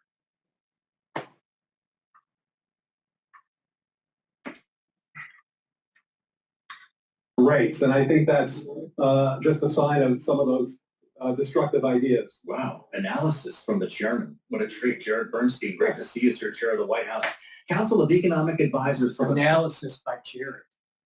But he couldn't tell you about how the Federal Reserve really works and adjusts interest rates by monetary policy. Please go to my store, the-studio-reykjavik.com. I have 5 new products on there on the store that I'm going to be going over really quickly that you can purchase you can purchase them individually, or you can purchase them in the Longevity Beginners Box. All right. So, and if you buy the Longevity Beginners Box and you buy all 5 of these, then you get a discount. But in the Longevity Beginners Box, or you can buy them individually, you get the NAC, which brings up glutathione levels. It's a very strong antioxidant. So it helps to soak up those free radicals so you age slower. In addition, it helps to detoxify your liver and your kidney, especially from acetaminophen. And it helps with improving mood, all right? And reduce anxiety. That's really important. Also in the Longevity Beginners Box, or you can purchase individually, vitamin K2, which is important for bone health and also cardiovascular health. This is the MK7 molecule. NAD+, you can purchase individually or in the Longevity Beginners Box. NAD+ helps to boost up your energy levels, but also it helps the repair mechanism for DNA damage. So if your DNA is damaged and you get older, you need NAD+ as a supplement to help to repair that DNA damage. In addition, it helps to improve the health of your neurons. Really important, okay? So nattokinase, also in the Longevity Beginners Box, or you can purchase it individually. But nattokinase helps with your cardiovascular health. It breaks up clots, and it helps with your lipid profile by bringing down your LDL levels and increasing your HDL levels. And lastly, in the Longevity Beginners Box, or you can purchase individually, ubiquinol. Ubiquinol is the active form for CoQ10. It is the most bioavailable molecule for CoQ10. All right, this is very high quality. I've been taking ubiquinol for years, and so please go to my store, the-studio-reykjavik.com. Get the ubiquinol. You can get it individually or in the Longevity Beginners Box for a discount. But ubiquinol, what does it do? It boosts up your energy levels. It helps with your mitochondrial health. It's an antioxidant, and it also helps to improve your neural health. So please take ubiquinol. It's really important as part of the stack for anti-aging, longevity, and boosting up your immune system. How does it boost up your immune system? By having more energy, and having more healthy mitochondria, you're going to have the energy source for a good immune system, right? And it's an antioxidant, so it's soaking up those free radicals and reducing the stress on cells. So please go to my store, the-studio-reykjavik.com. Get the longevity beginner's box, ubiquinol, nattokinase, NAD+, vitamin K2, and NAC. You get that in the longevity beginner's box. If you purchase the box, you get a discount. So please go to my store, the-studio-reykjavik.com. This is the end of my transmission for today. Please subscribe to all 4 channels on YouTube. I have Brighteon, Bitchute, Rumble. Please follow me on all those channels. Also, I will be doing a live show during the election, so please follow me there, and we'll be covering the international markets as the election night progresses. Thank you for listening. Please make sure you subscribe to all my channels, share the links, tell your social media followers to subscribe and to follow my work. I greatly appreciate it. Thank you for listening, and have a nice day.